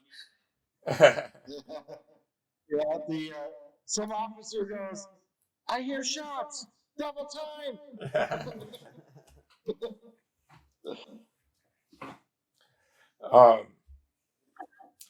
All right. You've got a few minutes before they get there. Are you making any preparation or just splitting loot, stuffing things in a sack? What do you? No, we're just splitting. Yeah, I think we just split the loot and wait on the road for them to catch up to us. Yeah, so I'll return and hold out the coat pistol to the biggin, to Charlie. That's a minute. Yeah. Does Charlie actually? You just have the dragon pistol, right, Tracy? And, yeah. And a great sword. And a great sword. Yeah, I'll take a long knife because I have no melee until I had short range pistol and long range carbine. Okay. So yeah, you need the long knife. Charlie gets one of the coat pistols. Does Layla want anything? Yeah, because she only has the Highland pistol. Okay, I just passed you both of the last knife and the last pistol. Okay. So Charlie was taking the pistol, right? And I'll take one of the round, and that way, or how can we just split the rounds? Because we all had some.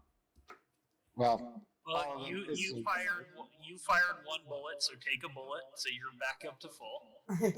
Right. Now we have 10. And then it's 5 with each pistol. Okay. That's fair. So I'll be up to 10, and they'll have 5 for each of their pistols. There we go. And I don't know how to split up a literal gold coin like that, Well, so I guess we just The- hold on to that as party treasure Yeah. and use it okay. down the road Yeah. for Yeah, some. I'll put it on the my treasure the treasure section on my character sheet.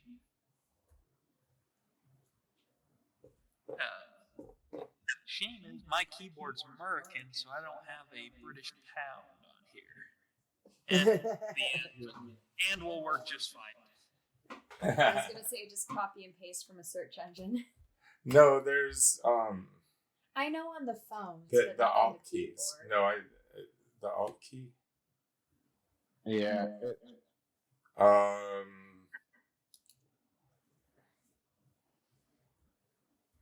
Yeah. On Try Word document, Alt maybe, 156. Hold down Alt and type 156 and then let go. Let's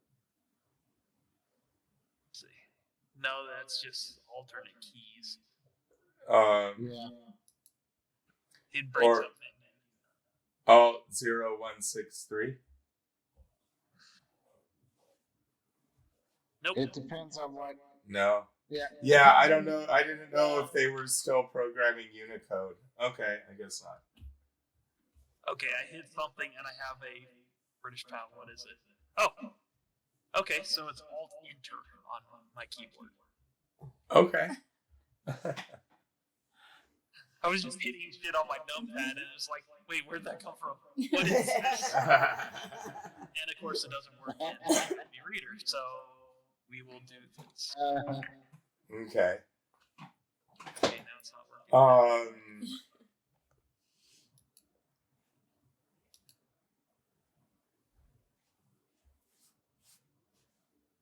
I broke it. It's no longer working.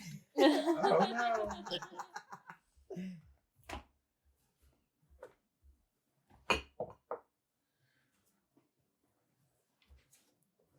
So pistols. Yeah, I have no clue what happened because it's not fucking working anymore. So Right. something broke. To Charlie and Francois. I got flew too pistols? close to the sun. It took it away. Is that right? Charlie and Layla got the pistols. Francois got a knife. Got a knife. Layla got the. All right.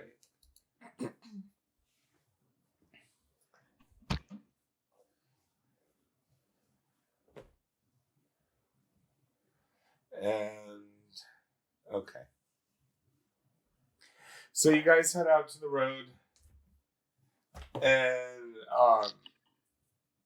after you're done with that, it's about a minute and a half, and you see, I mean, the officer is not outdistancing his men, but he is riding, and he's got a troop of men with him,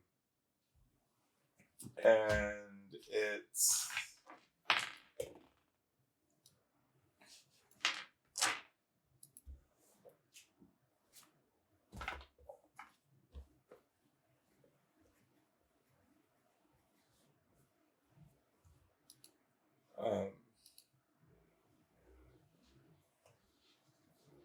what was his name?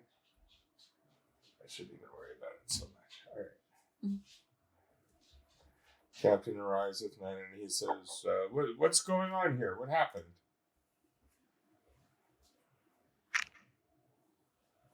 Oh, just some no good robbers trying to bother the farm life.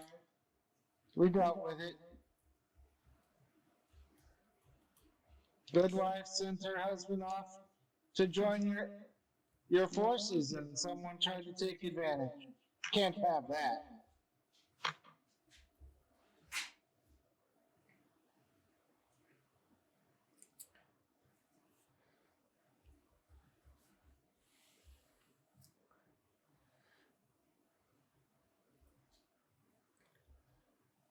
Okay, wait here a moment.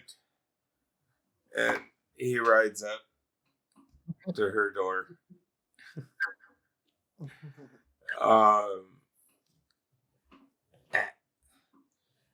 I mean, he'll get down to knock, he's not rude. But, see, we definitely need to put faces on these guys.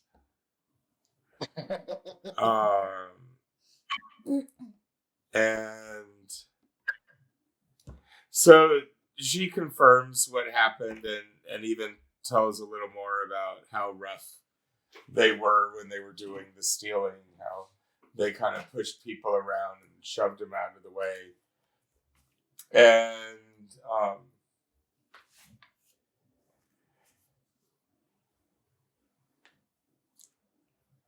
he, I guess, would apologize and then tell some of his other men to take care of the body. And he thanks you and makes a note in his log for the paymaster that you took care of 2 criminals. At the time, there's sort of a sheriff. There's not really police. There were courts. I mean, it wasn't all vigilante justice, but if they were sure someone was guilty, they didn't get all that too upset. Kind of like stealing a horse in the Old West. They're like, well, yeah, shouldn't have done that. So, frontier justice, even through colonial times, is a thing, but you just better make sure, one of them doesn't run off and accuse you of murder and you're the only witnesses or something like that. Then it can get nasty. So, yeah, just for historical context. And so, did you split up the money? Or, yeah, kind of. And then Sean has the big money. Yeah, Right. it's just party funds. Okay. We're not greedy, and I didn't try to hide it, so yeah. We're very trusting of each other. Which is probably good, because if I wasn't trustworthy, we'd be missing millions of gold.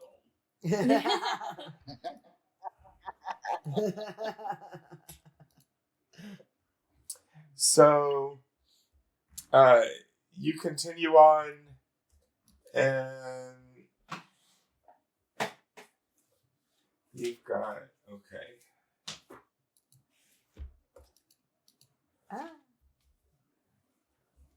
So that was the 12th, not long after you started, yeah. Some guys that didn't want to serve and decided to rob someone who was serving on their way out of the area. Douchey too. The Lieutenant Colonel Gage stole that gold from doesn't get somebody too worried about it. That gold coin probably was stolen from somebody. Probably. There's a good chance. He didn't look like he earned it honestly. Because if he had that much money, he could have just paid off the recruiter. He's like, yeah, I'm medically unfit. Here's 10 gold. Good enough. Have a nice day. Right?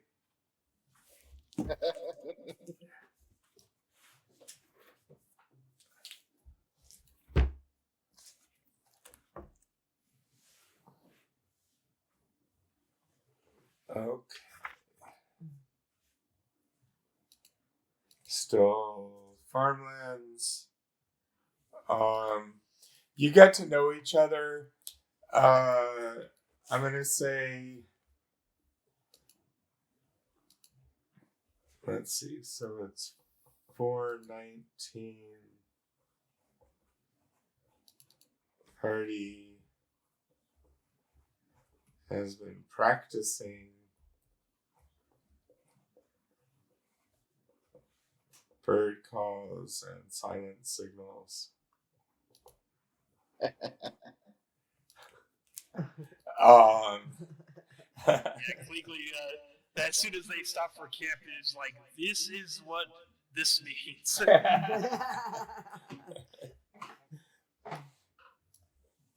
And yeah, imitating different animals, indicating different numbers from different directions, in some cases even sounding what they are.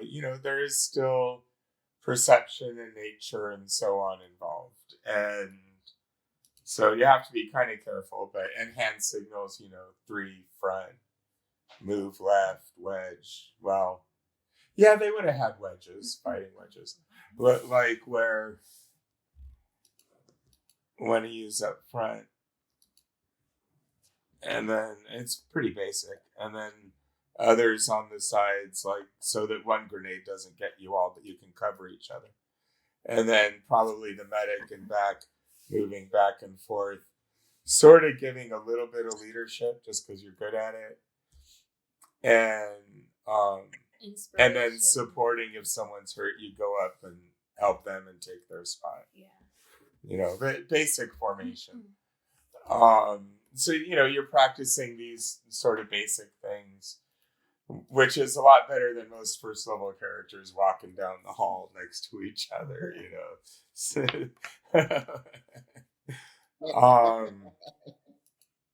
So I make an official note of that. You've known each other a little over a week at this point. We're beyond you say the wrong thing, I'm going to kill you phase. Well, quarters are a little tight. You're getting used to each other's little habits, the snores, the grunts, the things like that. Surprisingly coming from Charlie.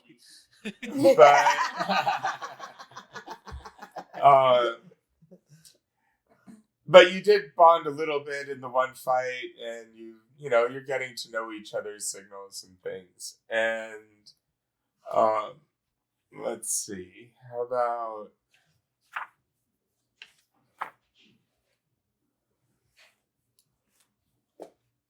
I'll roll this one.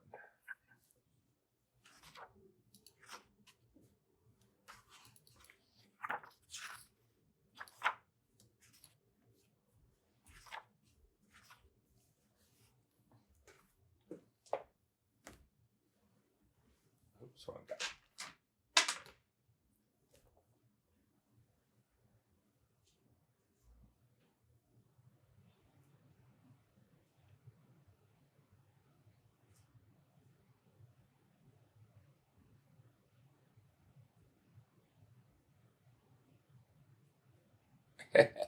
Funny. All right. So, for the next week or so, you're continuing through. Well,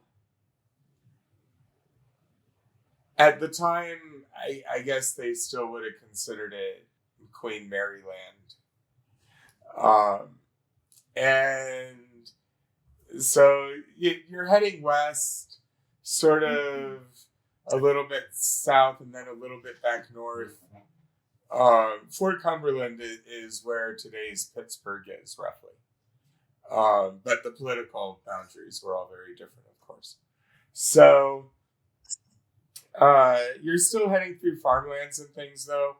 And you stop in one small village, and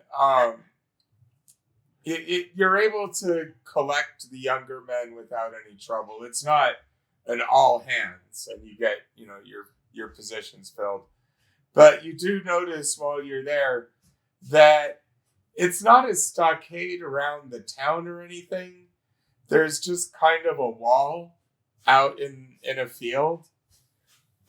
It's about 30 feet long and about 10 feet high. It looks like a stockade wall. It just isn't around anything.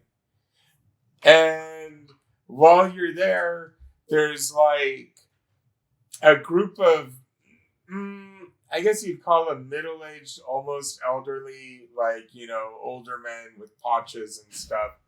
And they're like trying to be really conspicuous when they go out, and they're like, and village volunteers, defend the wall.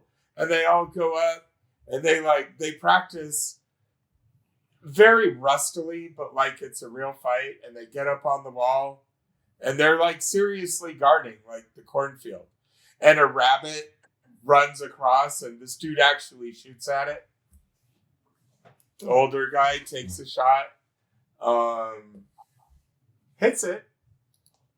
Okay, that was And my they're like, yeah, one down. See, we could do it. We can protect the village. And he's kind of like sneaking looks over his shoulder at the army as they're, the recruiters, not the whole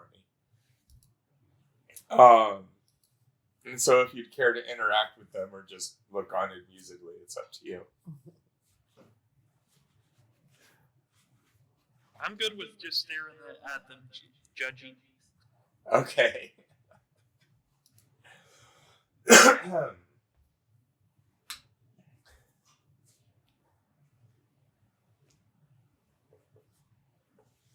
Yeah, no, I'm not playing a charismatic character in this campaign, so I don't gotta say shit. I've got basic charisma, but I have a minus to charisma, so yeah, I'm not talking. yeah, that's what I got on the Saturday one.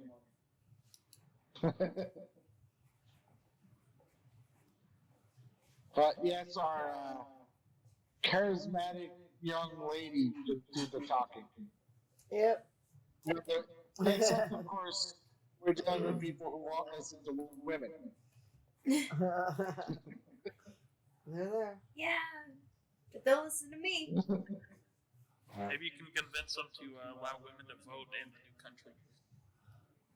One thing at a time. Start small. If I'm given the opportunity.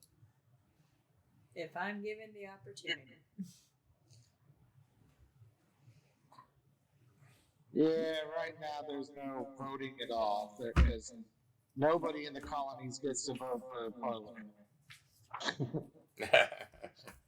No, the only votes we get, I think, right now are all local stuff. Yeah, Mayors and and even things. those are mostly east.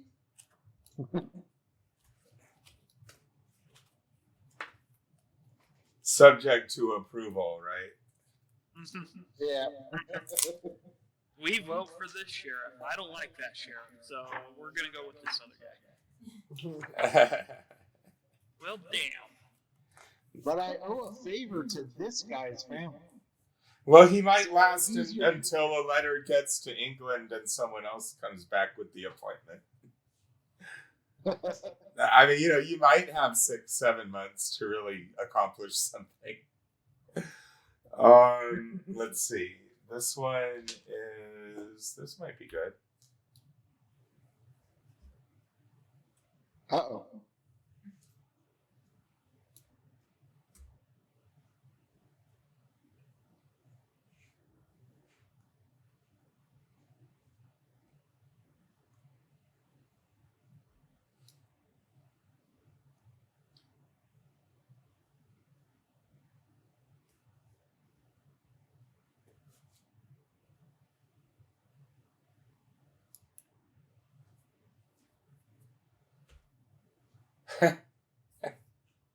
Okay.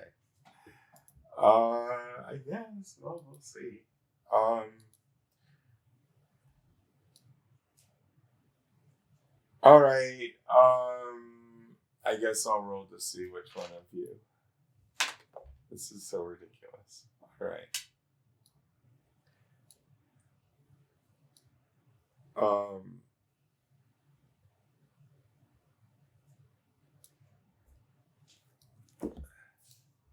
So Andrea, Layla. Okay, wait. I need to set up just a little village.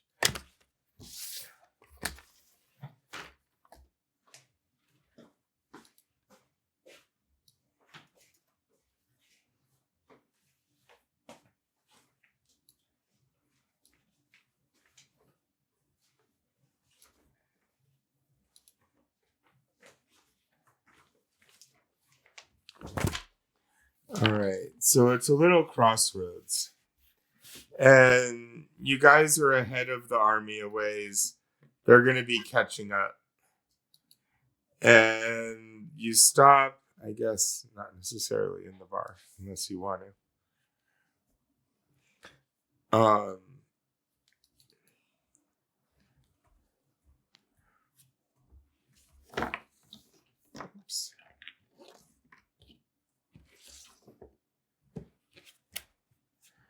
guess we'll put this there. Okay. So, there's a couple of little houses and a well and a public house. And it's a small little village.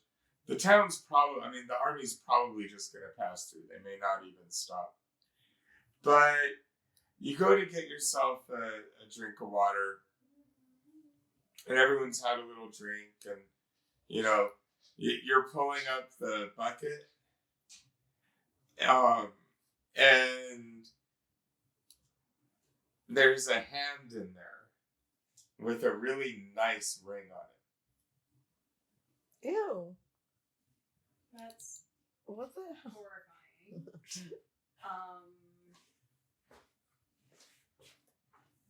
Is the rest of the body in the well? You lean over and try looking down. You have dark vision, right? Yes, I do. Let me take a look. Because bodies in wells are historically bad things. Yeah.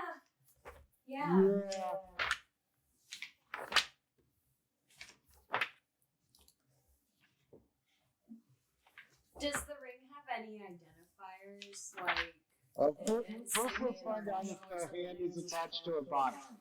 Came in the bucket, so you That's what know. Yeah. Yeah, no. The person with dark vision is looking for the rest of the body, so I'll Yeah. investigate the hand. And you're looking at the hand. Okay.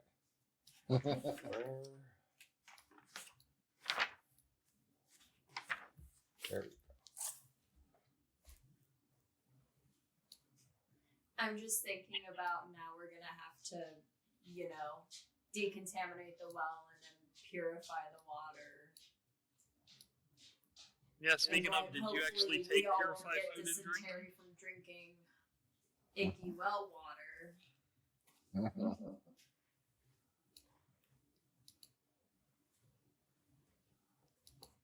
So 425.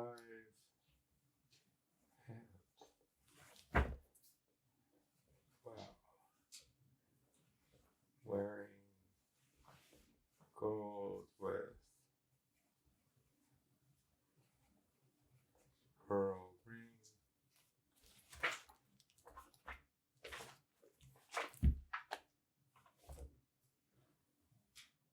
Wait, is that? Oh, that would be really small then.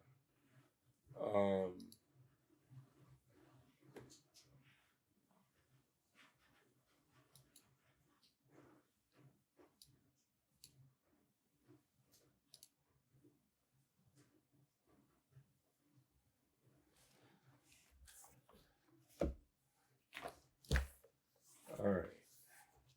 Value hasn't changed, but it's really silver moonstone.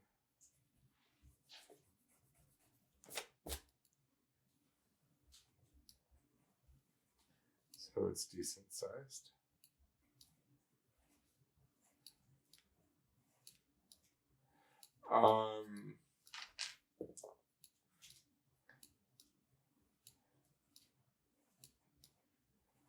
It looks like a heavier style, probably more masculine than feminine, although, with the engravings and the moonstone and everything, a woman could wear it. It's just, it's thick enough and broad enough that a man could wear it as well, style-wise. And the hand itself, well, you haven't seen a lot of dead bodies. I mean, there was just the two in the field, but it looks more shriveled and kind of slimy, like it's probably been there for a little while, but it's not all bones. So, probably not too long. So, but also kind of prime disease fermentation. It's getting there. I mean, it's pickling a little bit. And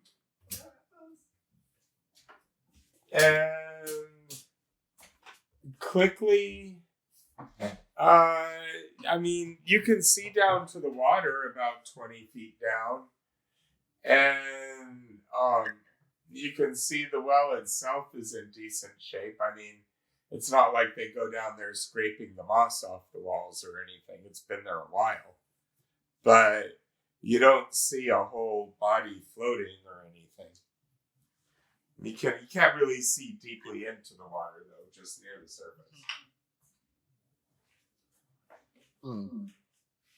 Can Francois see if any of the moss looks like it's been scraped by a heavy object being tossed down?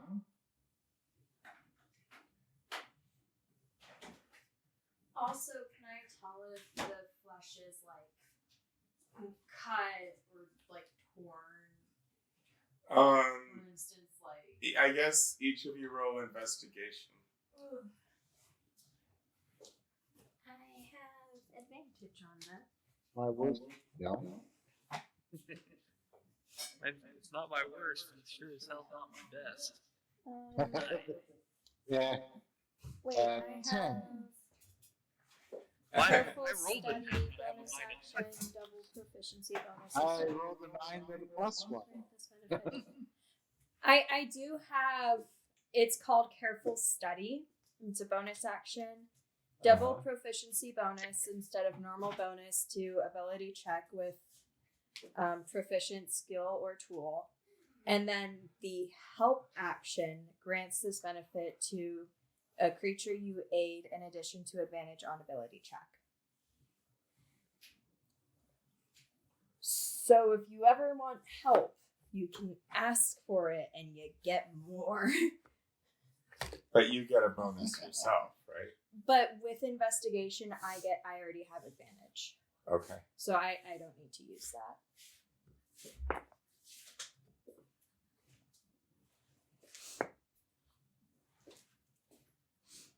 Alright, so that is a modified 20. Charlie?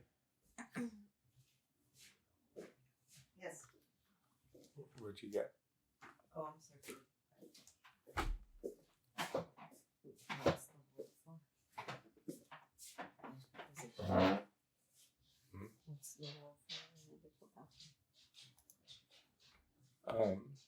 A random hand in a well with the ring on it. I don't know what to do about that. I didn't drink the water, but I rolled a 20. All right. So, Klikli and Francois, you're looking down in the well. There aren't really any clues that you notice looking down in the well. I mean, it's kind of hard for your eyes to adjust, even with dark vision and stuff. You're not getting the greatest views, but I could lower someone down. But like, there's no obvious like tracks, like someone was trying to scale up or down or anything. Do you want me to lower you down there? The two of you, after prodding it,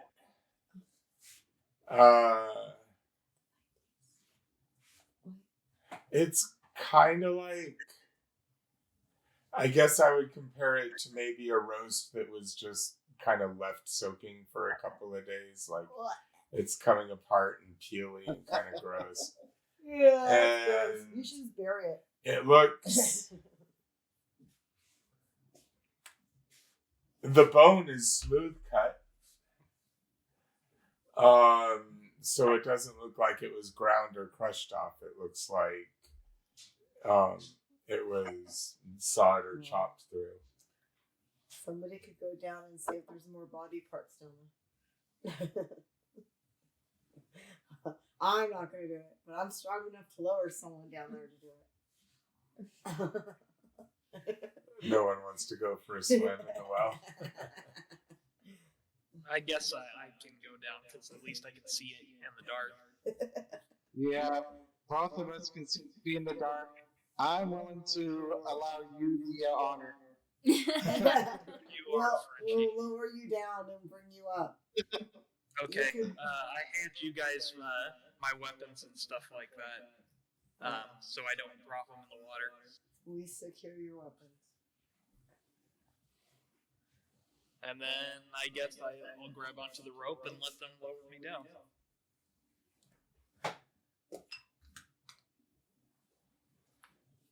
A skinny guy like that's easy.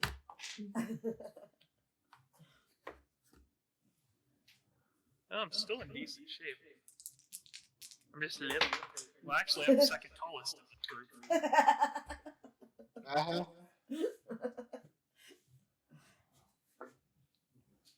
In real life, I never get to look down on somebody and go, say that.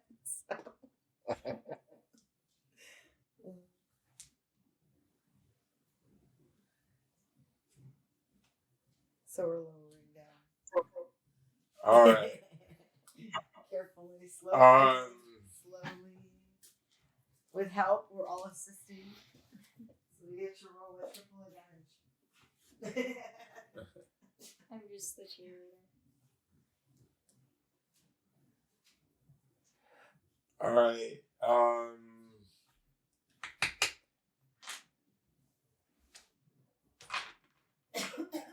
You lower Klikli down to the water, and it's cool, and it's not like crystal clear spring water, but it's not especially dirty either. There's not like weird molds floating on the surface or anything unexpected.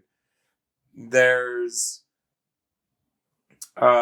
some sort of freshwater slime growing out of the walls. Once it gets to the water, a little bit of standard mold above the surface. Are you like diving in, or you're just staying near the surface?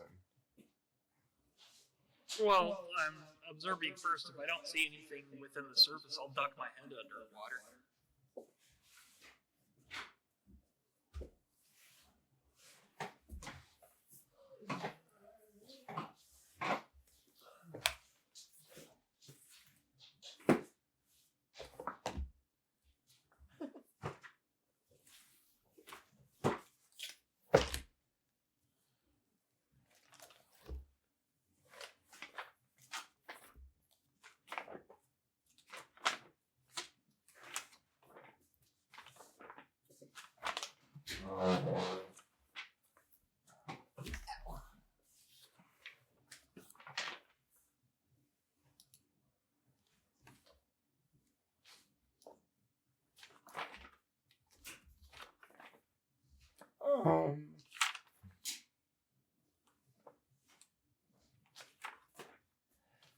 I guess roll perception first, and I'll do stealth. Where?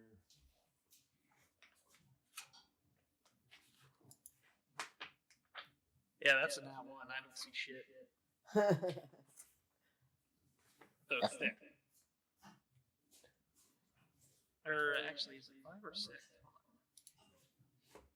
5. So. Yeah, I ain't seeing nothing. Unless it's not in the face, which is also possible.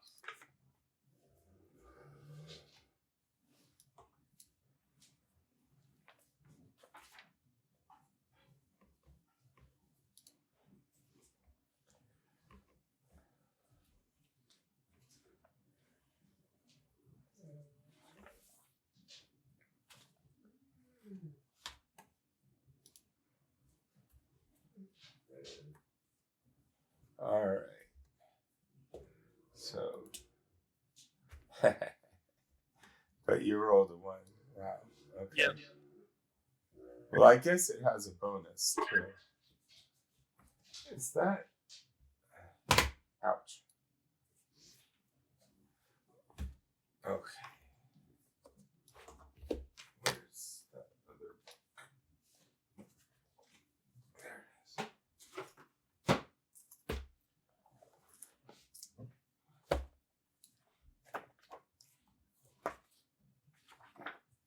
Just checking to see if there's a separate version.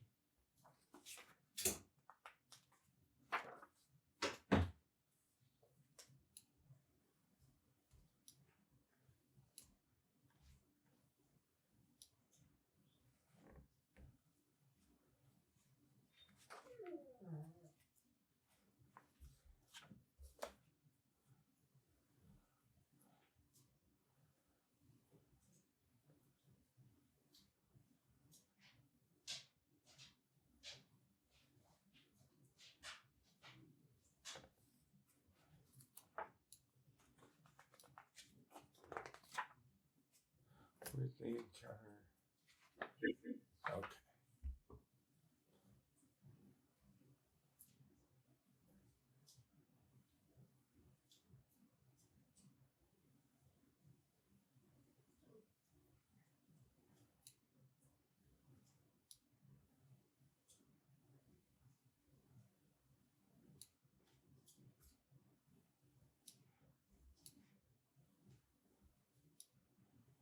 Okay. Okay.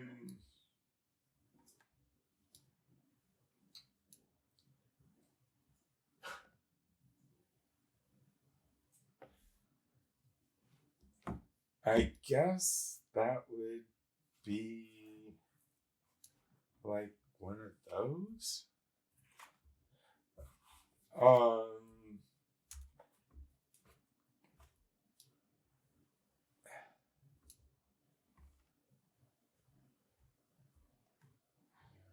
Oh, but that's extra deadly because of that. That's not.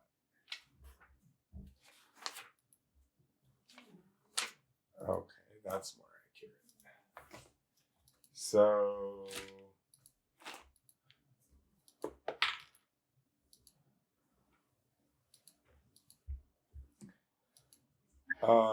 What's your armor class? 15. All right. And in a surprise round, I can do something.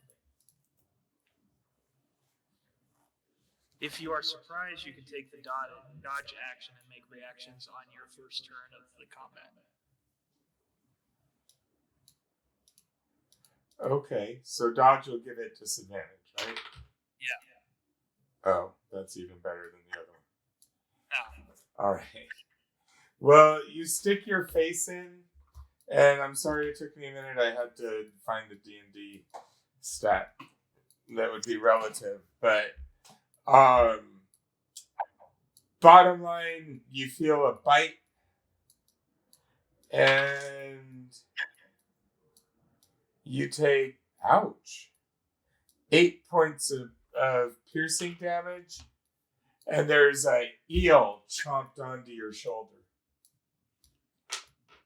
Well, you guys definitely hear screams from down below. Cuss words. Let's do initiative. Okay. That would be a funny death. Just die in the well Because an eel bit you real bad. Oh, okay. My dice came back. I rolled a 1 last time and nat 20 this time. So 20? 25. 25, okay. Tracy? 14. Charlie? 14. Layla? 19. Francois? 9. 9. Okay. Still, it makes sense though, because so there's a scream after the eel bites Klikli. Klikli, what do you do first? Disengage and climb up the damn rope. All right.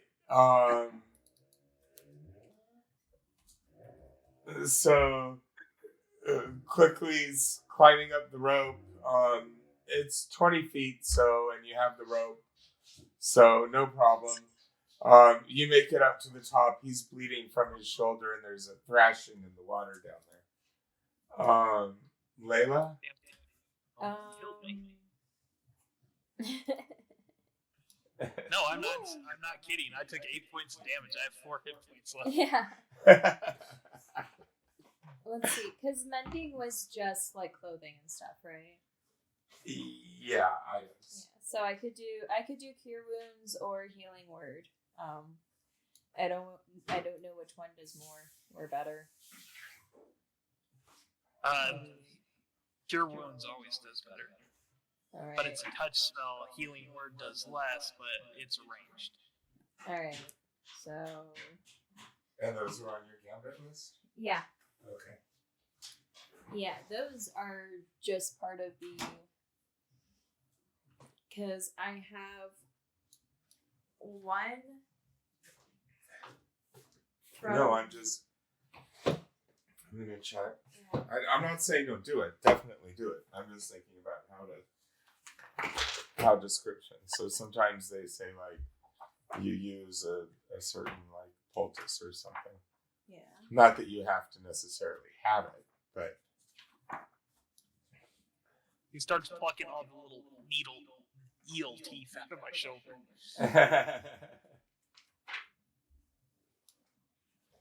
yeah, I mean, you could. Yeah, I mean, like you're picking the teeth out and putting pressure on it to staunch the bleeding. It's just fine. I was just wondering if they had. Sometimes they have really funny ones, like, in my opinion anyway, like a tumbleweed to light on fire for the. Well, the really funny part is the party would have had to come in after me if I had died in the well because I still have their money. No, I hose them down with some cheap alcohol. That would Keep the work. infection away. So.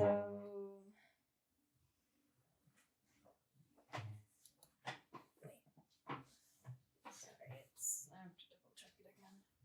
I just had it, and then I forgot it.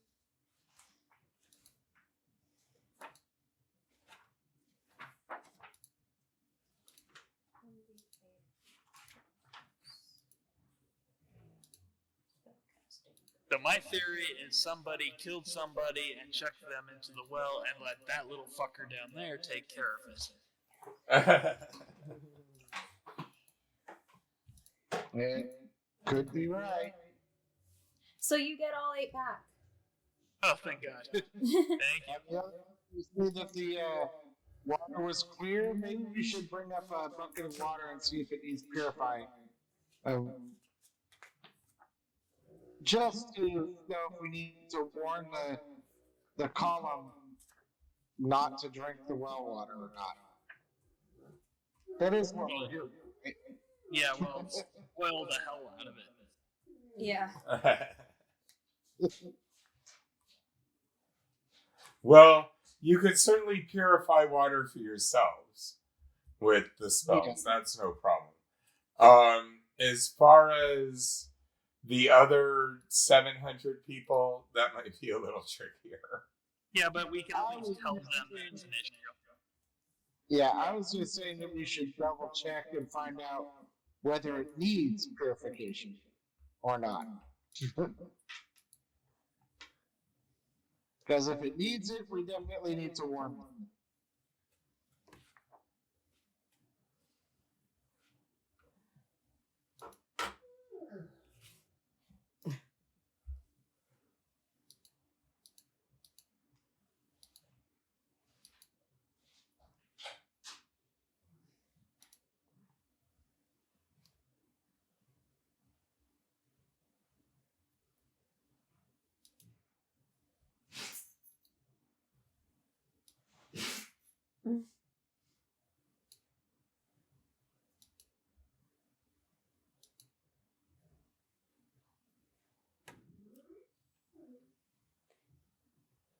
You're a good boy, Wyatt.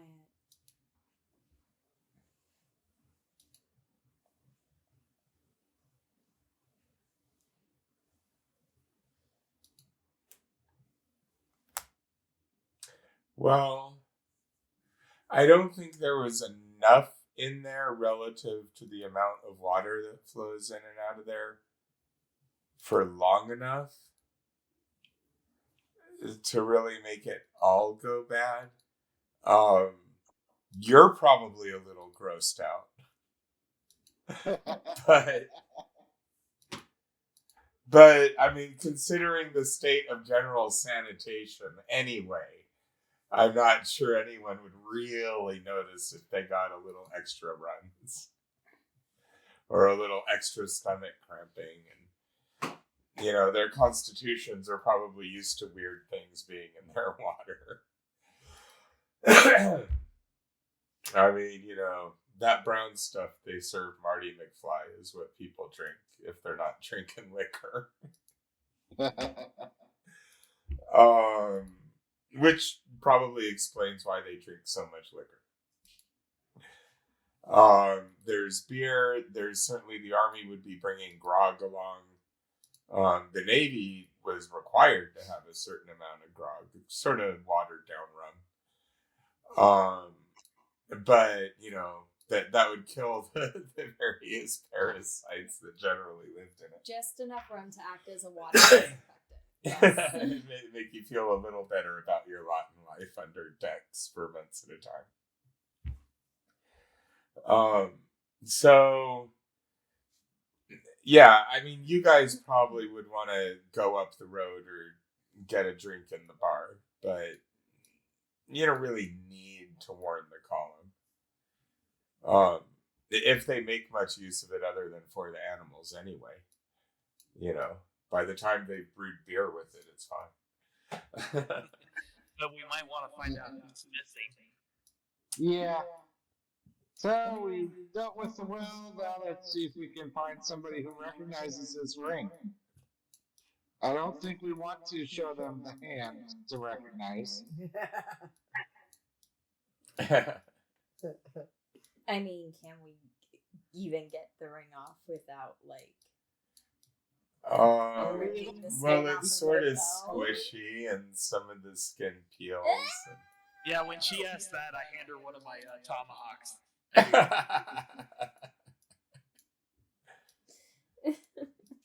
Just I mean, yeah, okay.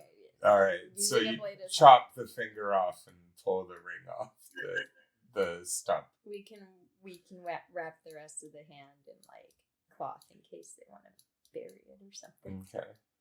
So you wrap it up.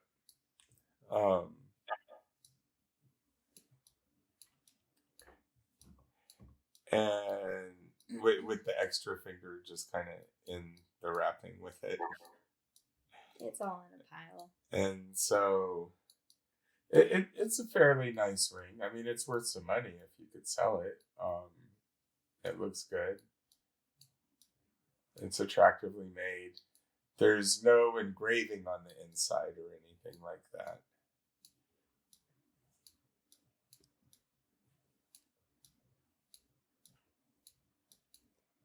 I mean, we should figure out who's at least missing their hand, if not really dead, though. But before we lay claim to it and sell it off, we should do our due diligence. Yeah, let's check the bar. I see. See You've only if the got one bartender hand. knows anything. I see, sir. You've only got one hand. Could this be yours? Oh, what a weird conversation starter. So weird way to start a conversation. Yeah, I think we just go into the bar, check the bar, talk to the bartender.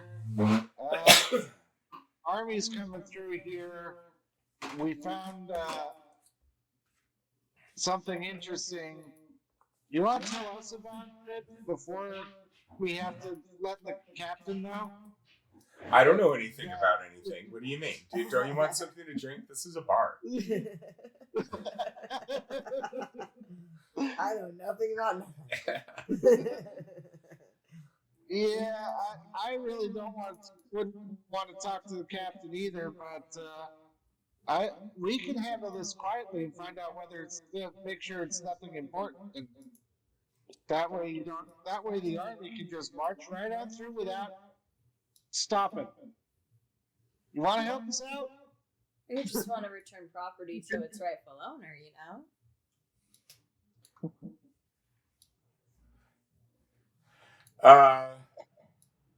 No, I don't know anything about that. Look, this is a business. If you don't want a beer, then I'm going to have to ask you to leave. I'll take a beer as well, but All right, that'll be one showing. Make a persuasion roll. He's pouring a beer. Do you pay the showing? yeah. You have it to mark off. Yeah. Okay. And then, when he puts it down in front of me, I'm just like, Pretty please. And I bet my eyelashes. Okay. Charlie's just over there like, girls. You got a 21.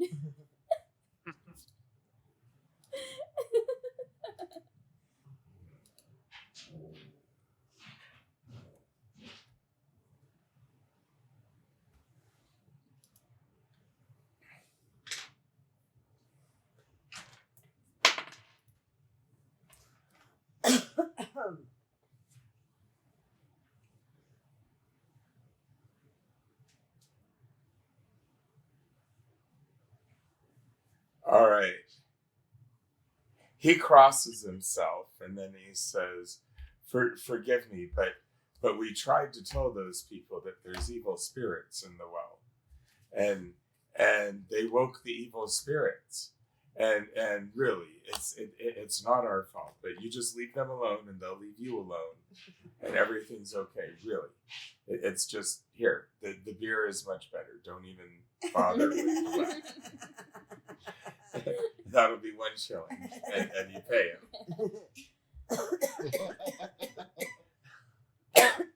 So, okay.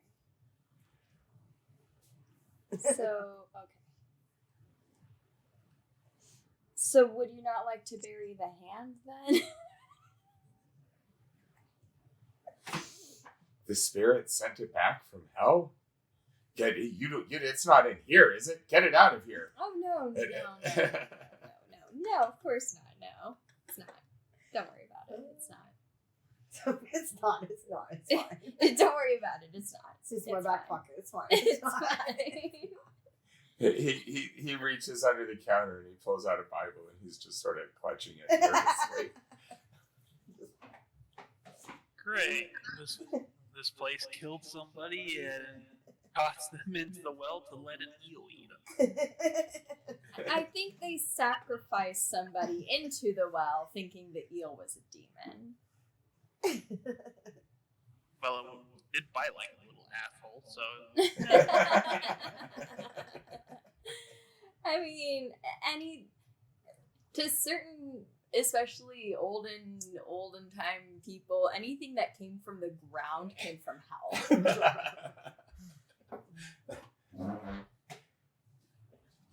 There's a hell demon living in that well, and you're not going to convince him otherwise.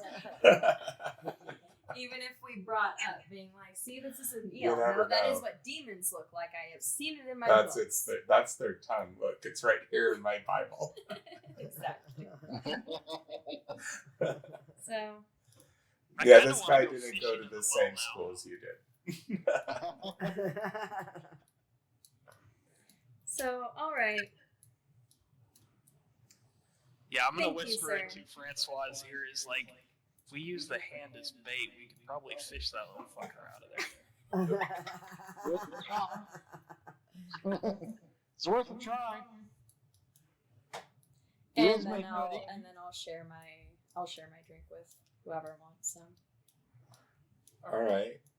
If everyone's disgusted by the well water, I'll share my beer with who wants. You can have a sip. It's a good size, It's about the size of her head. It's a bit much for her. Let's see. You're still in the colonies. Well, so I guess it would come in pints. Comes in pints. Sorry. But, yeah, right? But I'm thinking of those frontier mugs that, like... Either way, she is 15 and 5'1". It'll be the size of her head. All right. That's just how proportions are. So you're sipping at your beer, and you guys were gonna go out and try to fish it out. Did you Yeah. have rope? Do you have a hook? No, because What comes that's in the not diplomat's something they pack? actually make. That's not something that was actually an option. Because I tried looking for it. It's but not I in your couldn't explorer's find pack, is it? It doesn't have spikes or. Okay. Nope. Explorer pack sucks. It's basically got rations, rope, and a sleeping bag, and that's it. Oh. Uh-huh. I have leather workers' tools. I probably have a needle I can get. But that's the closest we've got.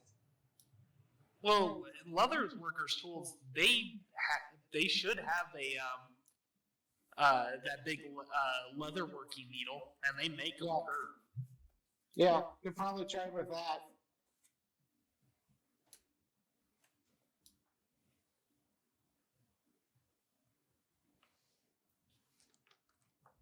Would it be in the regular player's hand guide? Yeah, there's fishing gear in the regular player's handbook. The packs. Oh, well, she's thinking of one of her other things. But I also need some sort of artisan's tool. Between that and the healer's kit, I should have some. Between the leather workers' tools and the healer's kit, I should have some sort of needle that would work. A curved needle from the leather workers' tool would probably be the easiest.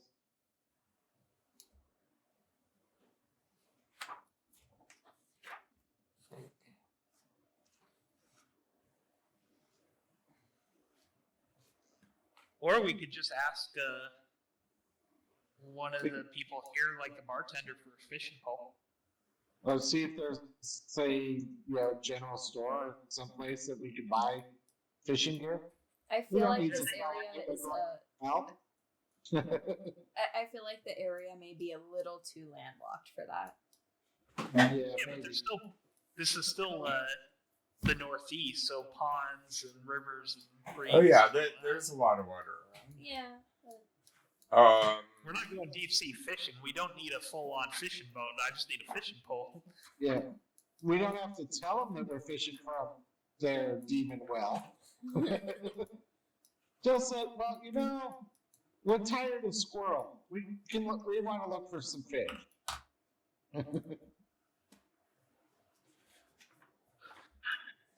Okay, actually, Andrea, that's in the player's handbook. Yeah, that's what I was. Okay. Diplomat's pack. Okay. You have a chest, 2 cases for maps and scrolls, a set of fine clothes, a bottle of ink, an ink pen, a lamp, 2 flasks of oil, 5 sheets of paper, a vial of perfume, some sealing wax, and some soap. I am a priss. I love it. All right. And then is the artisan's tools list also from the regular player's handbook, or is it in the? Yeah, those are from the. Well, there are in the regular player's handbook.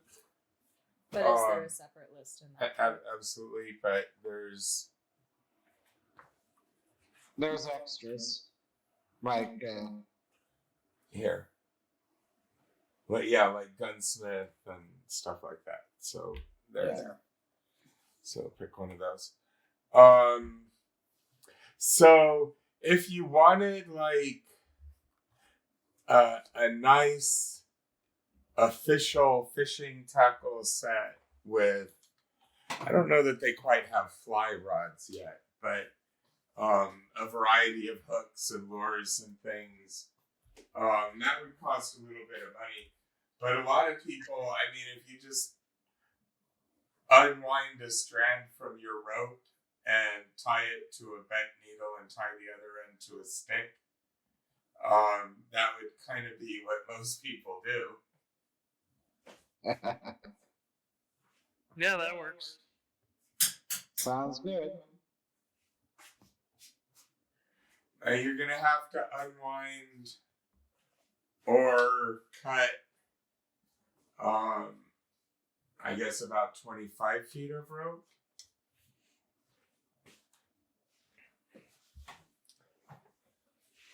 So Yeah, I got 50 feet, so. Yeah. I think we all have 50. Well, all except the scholar have 50 feet. Yeah. all right.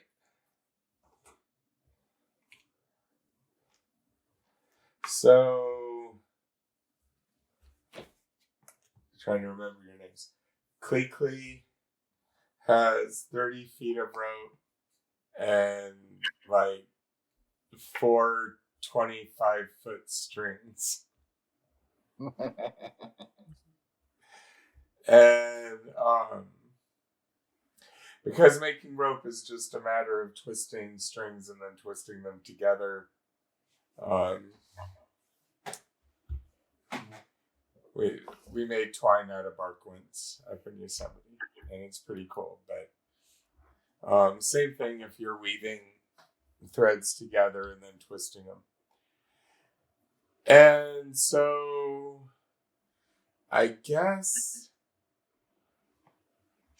what if you make a survival roll with advantage for the other one assisting?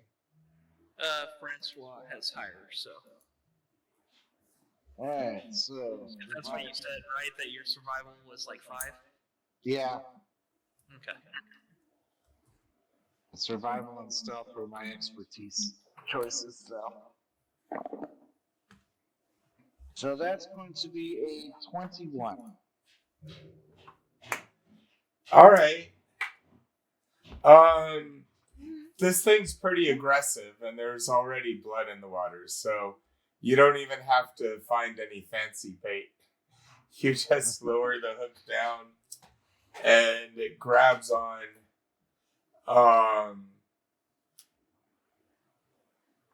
It's fighting coming up.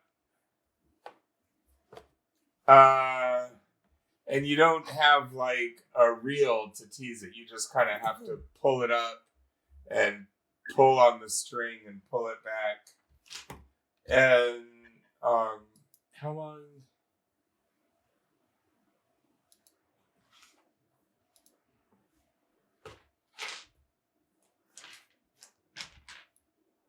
Well, between Charlie and Klikli, we should be able to haul it up, no issue. Yeah, once it's hooked, it shouldn't be too hard with the strength people. Yeah, weight-wise, you manage to pull it out, and it takes about a round to pull the string up and get it up. It's about 2.5 feet long, about 6-inch diameter at the jaw. It tapers as it goes, but really like 4 or 5 inches through most of the body until it really starts to narrow. And you pull it up and you pull it out of the well. And let's see, 1 to 3 to 4 to 6.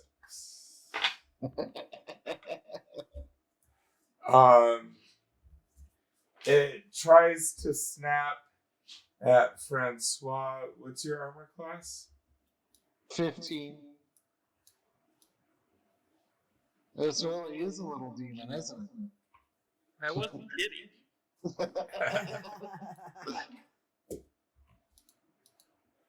All right. He bites you in the hand for 4 points of damage. What a little bastard. I know, a little racist.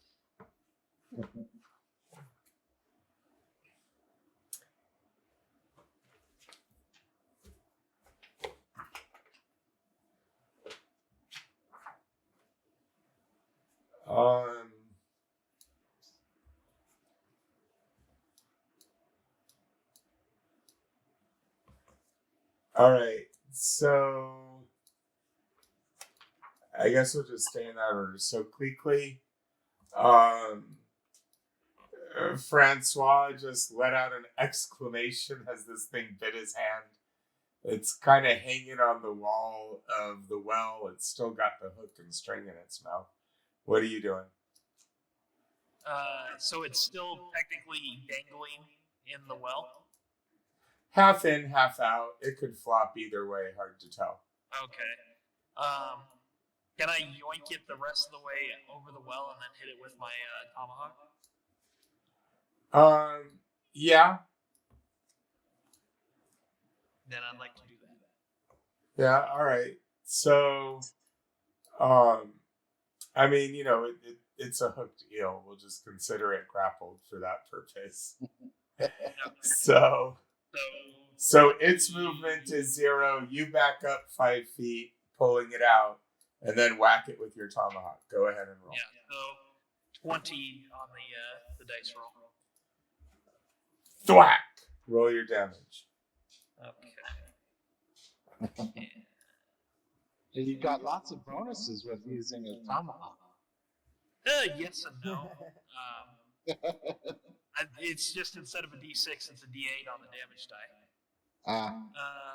So that's going to be 9 points of damage on it.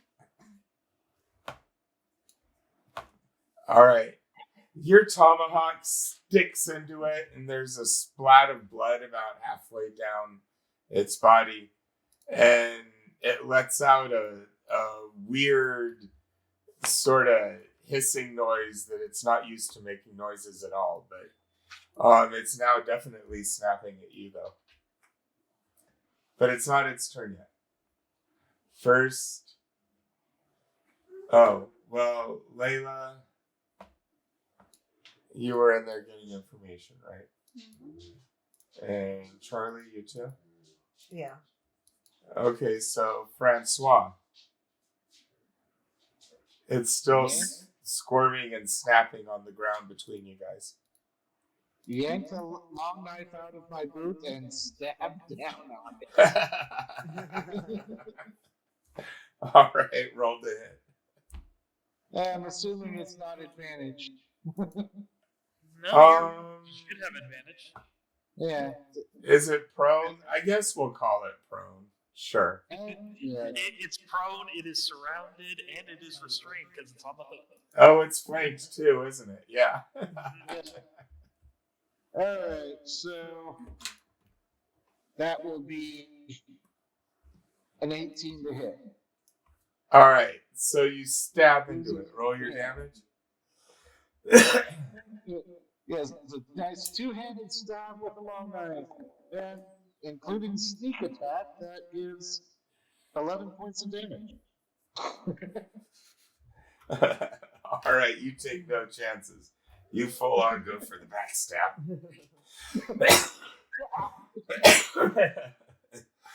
This is difficult for both of us. It's not no damage to us, and we have to hit until now. All right. Well, you get it right in the back of the head, driving your knife into where you're sure its brain is, and down through its lower jaw, pinning it to the ground. And the back does flop around for another couple seconds, but then it sort of lays limp. Yay! Shall we tell the barkeep we killed his demon? I think we should. I'm sure he'll just say that there are more down there, but maybe he'll give us a bounty on it. If not, hopefully he can make us dinner.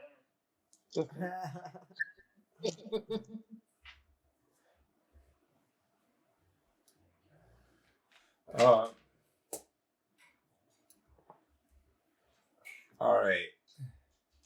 I love how the brigands with guns did not do any damage, but this eel messed us both up. Yeah, it almost killed me and really fucked you up.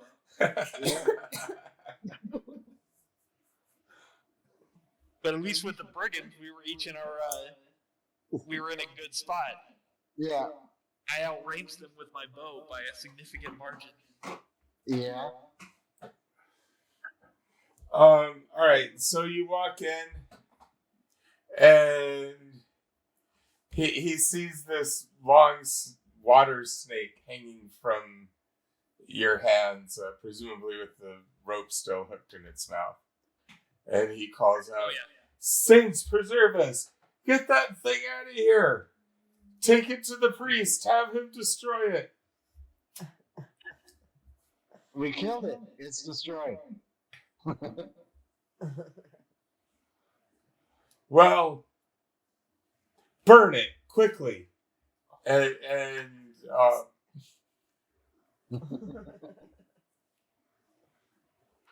he I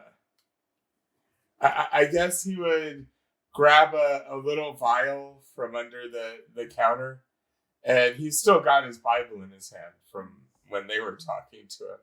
And he rushes over to the fireplace and pumps the bellows a few times real fast and throws some holy water on it in sort of a cross. And he says quickly, "Get it in there." And he's pumping the bellows some more. I'll look at Francois like, you got salt? Now, the fur trappers have certainly seen eels before. I mean, you don't know. No, that's why Klikli is like, I'm gonna fucking eat this thing. I don't know what right? crazy. Eels are good eating. I don't know about destroying it in that fire. I have cooking supplies. He says, "You wouldn't eat the devil fish?" It's fish. It's fish. And it was certainly willing to eat us. You're just asserting dominance. Yeah, so in front of this dude, we're gonna gut this thing, clean it up, put it on a spit, and then put it over the fire to cook. Yep.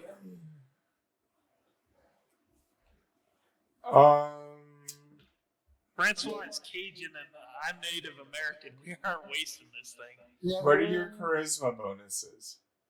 -1. +1.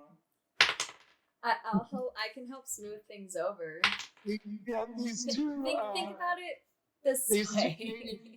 native and part native heathens are just going to require the Firebrand to smooth things over with this really superstitious local. God put everything on this earth to help and preserve us. This is helping to feed and preserve us. It is God's intention. I love the imagery of this. Just a Bible thumper talking to the little Scottish girl who's trying to convince him, like, no, it's fine, they can do this. Meanwhile, the two equivalent rednecks are next to the fire, just like, "Oh, they gonna take good." That's because literally everyone in this group has experienced famine or starvation of some kind. We're like, no, God gave us food. Let us eat. Try, I guess, either persuasion or religion.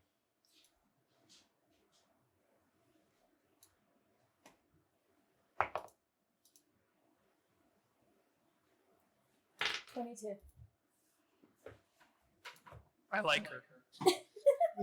Agnes, this preacher girl, has some use of talking after all.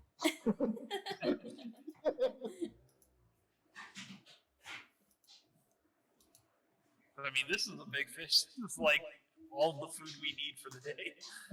Yeah. And it should work better because I've never heard of, I mean, maybe they do and I'm just uninformed, but Christians aren't who you think of when you think of, like, keeping kosher or something. Well, I could be wrong. I'm probably and considering wrong. the Brits love them some freshwater eel. So,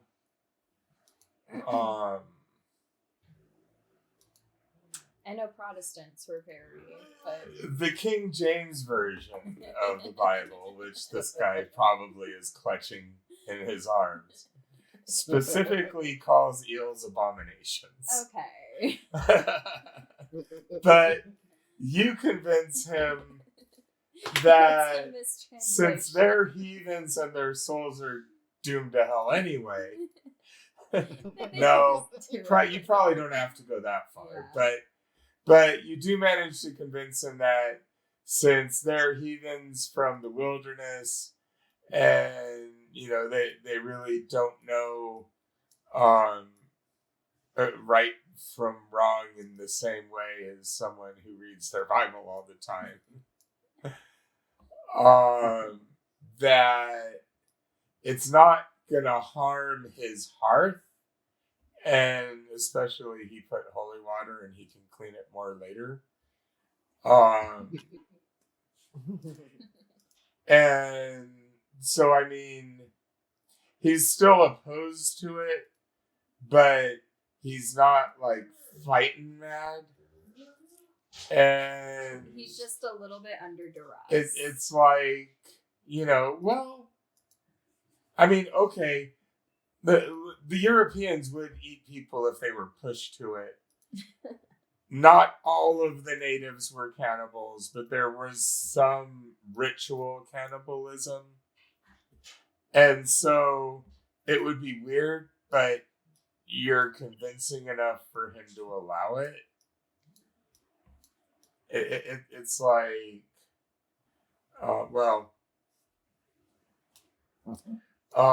he's not going to go running looking for a sheriff representative or the local preacher or anything like that. But he does open all the windows and all the doors, and and he stokes the fire really high so that, I mean, it's crisped on the outside for sure. The inside you have to be really careful or it's gonna burn. It's fine. Between the two fur traders, we'll get this thing sorted out. But Every time he turns on the fire, you've had worse with odd campfires and stuff. No, every time he tries to billow the flames, we move the spit just back far enough so he doesn't torch it. Yeah, he boosts the fire, we turn the spit. Really, he's just helping. Yeah, every time he throws holy water on us, like, oh, good, salt, thank you. So I don't know if you know this about holy water, it's saline.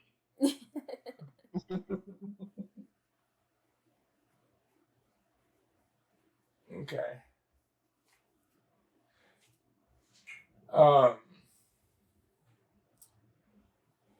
So you guys, I guess, short rest. I'll put.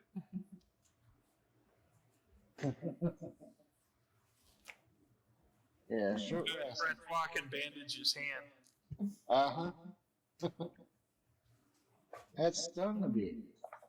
Bunch of ale and beer.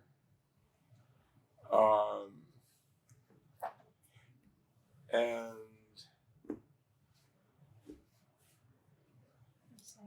let's see. Yeah, it's about 9:30 on this end. Why don't we stop here? You'll continue on your way to Fort Cumberland next Wednesday. Okay. All right. So thanks. Was the demon eel enough to level up to 2?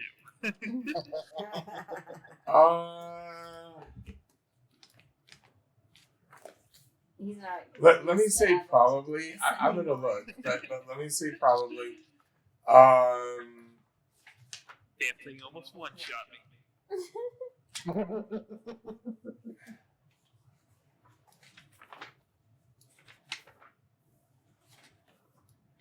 Oh yeah, that actually brings up a point, Brian. Were we doing milestones for this or experience points?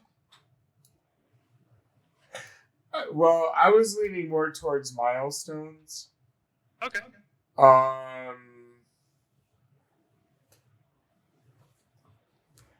But experience points, that wouldn't.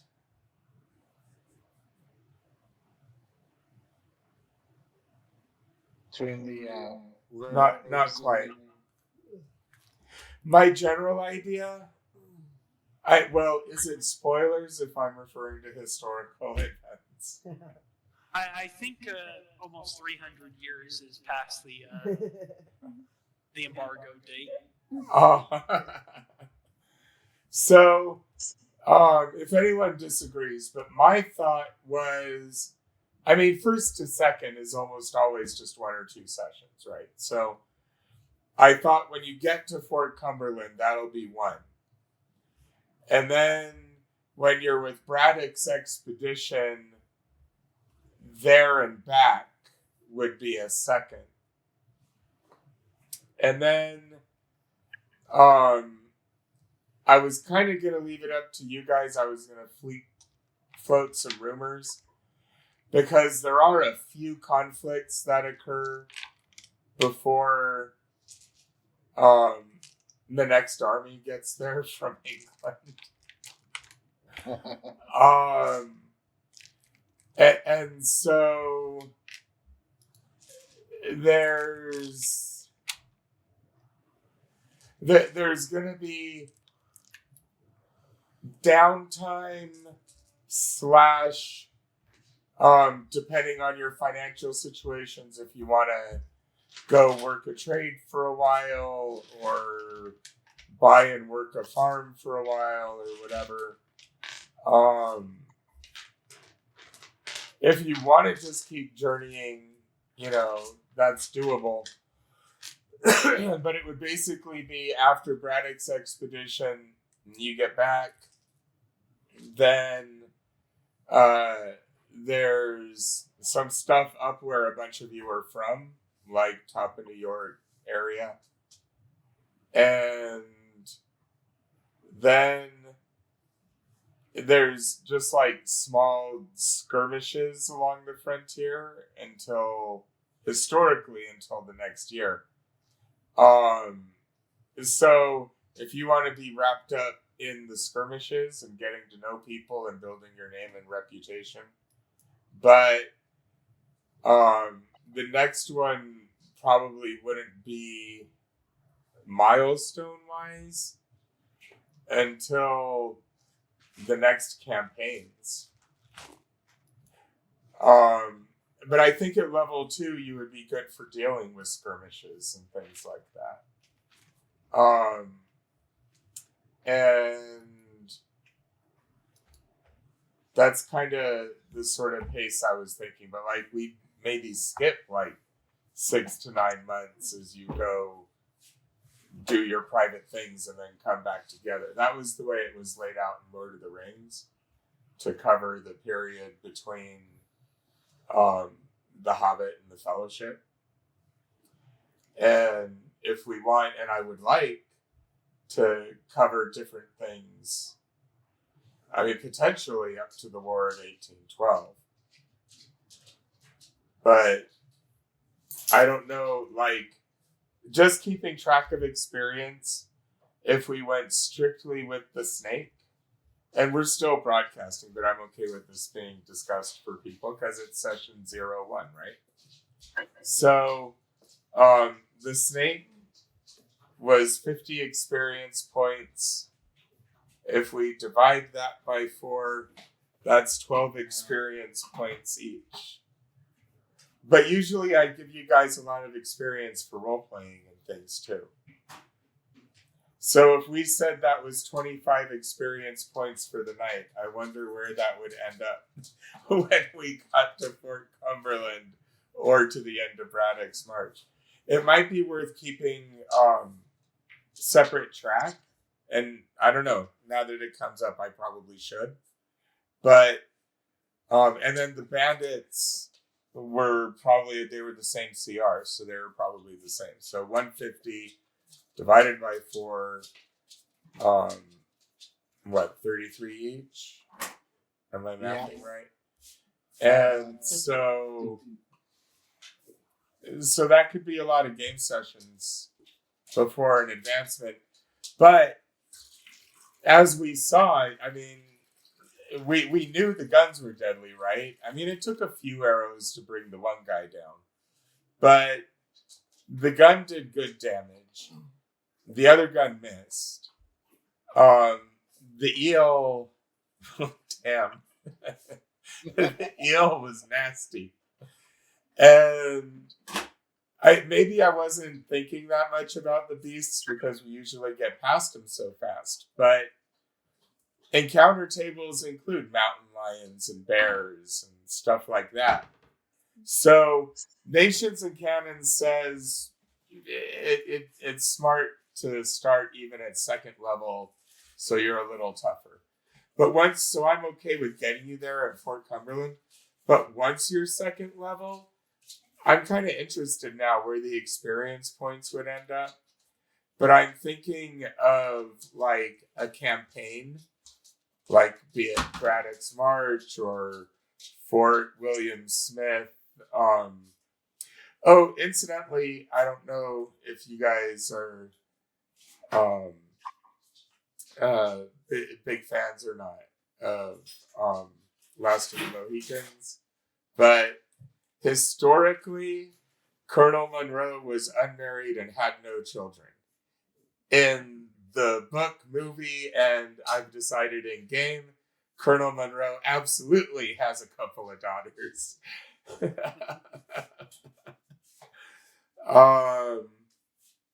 But it may not matter. I mean, if you guys decide you want to stay with the Southern campaigns, then you won't get up there. If you guys do get up there, the Iroquois has certainly met the three roaming Mohicans. They journey all over that land, so you would know who they are. So we'll see about that. But whether you go south or go north, you'll probably be second or third level until it's over. I'm thinking, well, there's the between period from 63 to 75 or so that we might just skip past unless you guys were really interested in going and becoming buccaneers for a while or something like that. But like between 1812 and the Revolution. But if you guys, decide that, you don't want to take time off and go do something else for a while. Some of the guys that are with this march right now include Charles Lee, who then goes to fight in Europe with the Prussians and the Polish armies. Thomas Gage stays with the British armies and eventually ends up back in Boston. Washington, of course, goes back to his plantation and tries to more or less stay out of things until stuff really starts heating up. So you guys, you'll definitely have options. I know that's a really long answer, but I'm kind of thinking milestones, but now I'm thinking maybe keeping track of experience and seeing where we would end up might be interesting. I don't know. What did you have other thoughts? No, really. I was just kind of curious. Okay. Yeah, just because of the pacing of the campaign, I think it'll be easy to handle.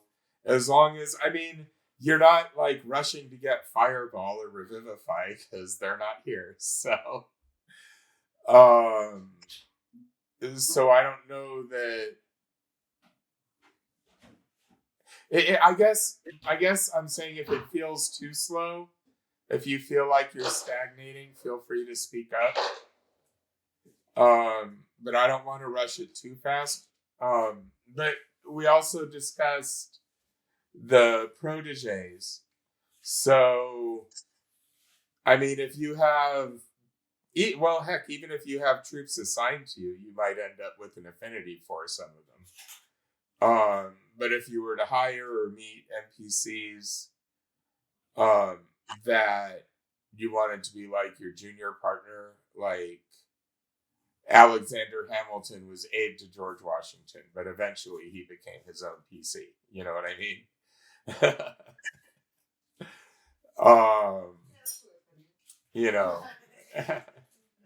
So the one retired, the other one stepped up, and then he got his ass killed. But what are you gonna do? Sometimes the dice just don't go your way. But so that's something to think about. We don't have like you're this level, this many followers are attracted to you kind of thing, but it's extremely likely that, because you're going to get promotions and stuff. So it's likely that you would have people assigned under you at some point, unless you just refuse to deal with them. You know, I ain't taking no partner. I work alone. You know, As a group. we work alone. Now all together now. I work.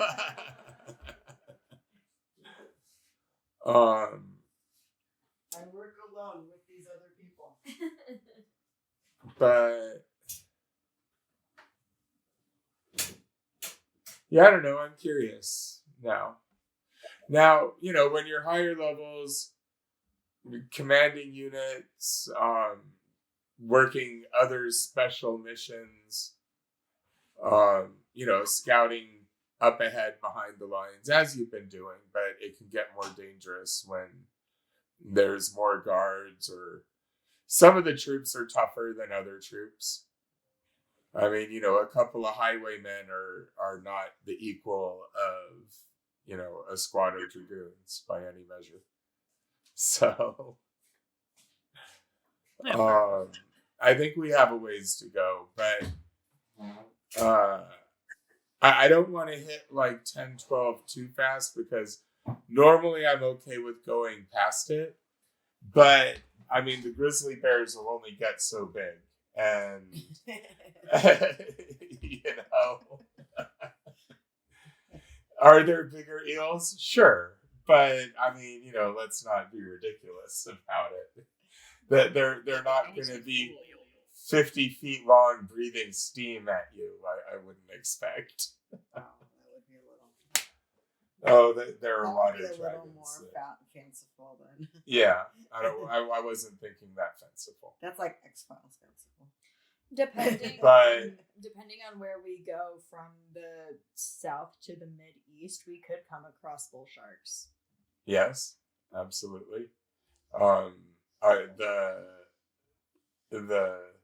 Well, I'll just say there are a couple of encounter tables that include bull sharks and alligators and poisonous snakes and giant constrictors and all that kind of stuff. Really, most of the animals were fairly represented. I mean, you know, not camels, but elephants. But, you know, Come on.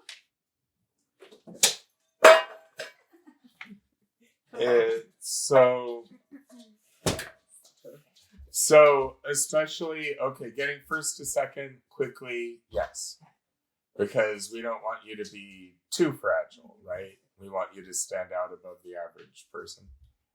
But we're probably not going to rip up through the levels. Like, a 5th level gambit is, role-playing wise, almost the equivalent of a wish. You know, they're big deal for the people you're dealing with. So, because if we were to get up into like the mid-high teens, then we wouldn't really, the only way to have a challenge other than large set-piece battles, which you'll be involved in, but you won't necessarily like be trying to solo a regiment on your own.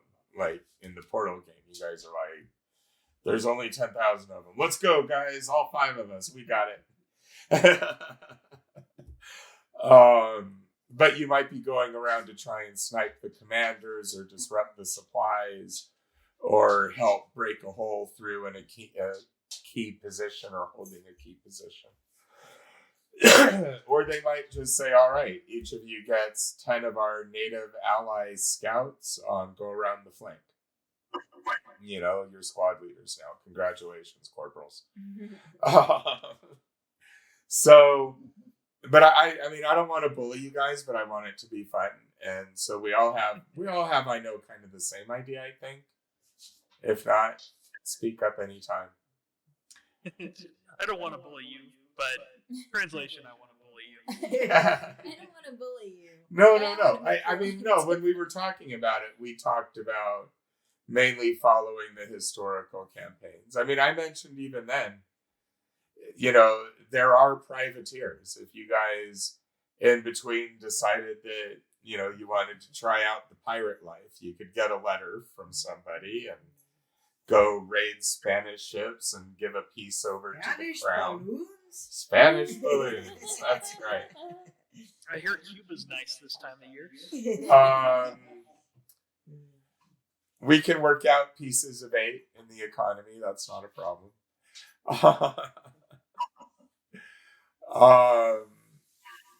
I mean, really, just each one would be, you know, perforated. You split them.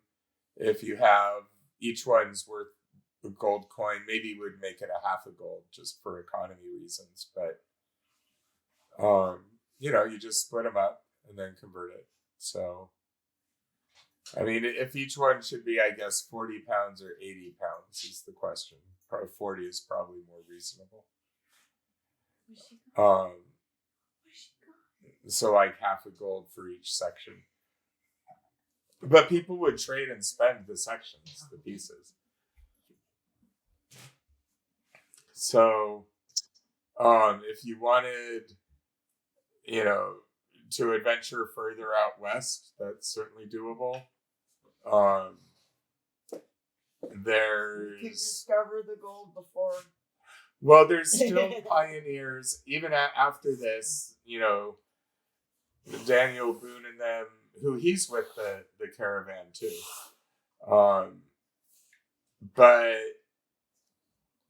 that's when they start moving into the Ohio Valley, and then he decides it's too crowded and he goes down towards Kentucky and Tennessee and stuff. And you could explore through there.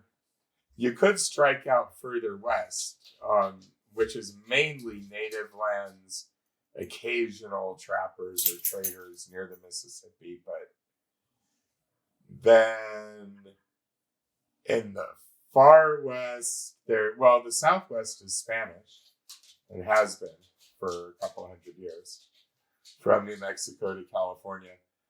And then north of San Francisco, there's a little bit of Russian activity, whaling and stuff like that. They got down like to Napa.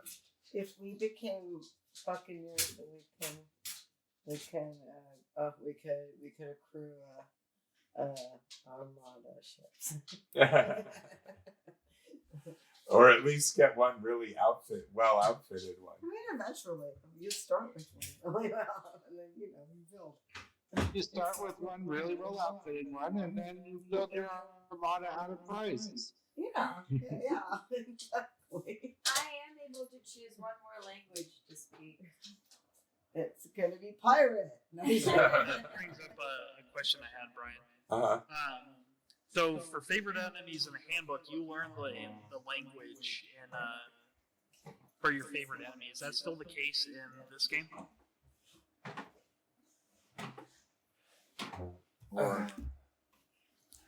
I think it's a language associated with one of your favorite enemies. Yeah. Well, the reason why I ask is in this one it has you choose 2 favorite enemies. In which? In the cannons game. Oh, okay. Well, that would be the same as choosing an option in the handbook of 2 humanoids. You still only get one. Oh, is it only one language?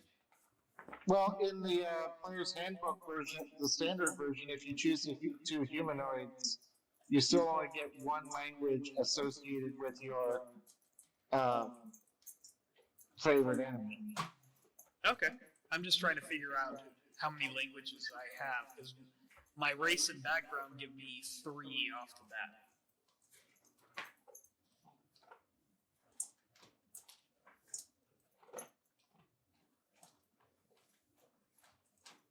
So I'm just trying to figure out if when you gain this feature, you learn one language of your choice that is spoken by your favorite enemies, if they speak one at all.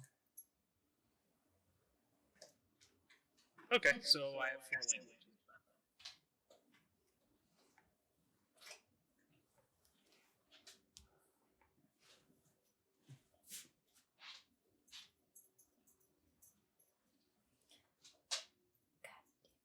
Although, It didn't say anything.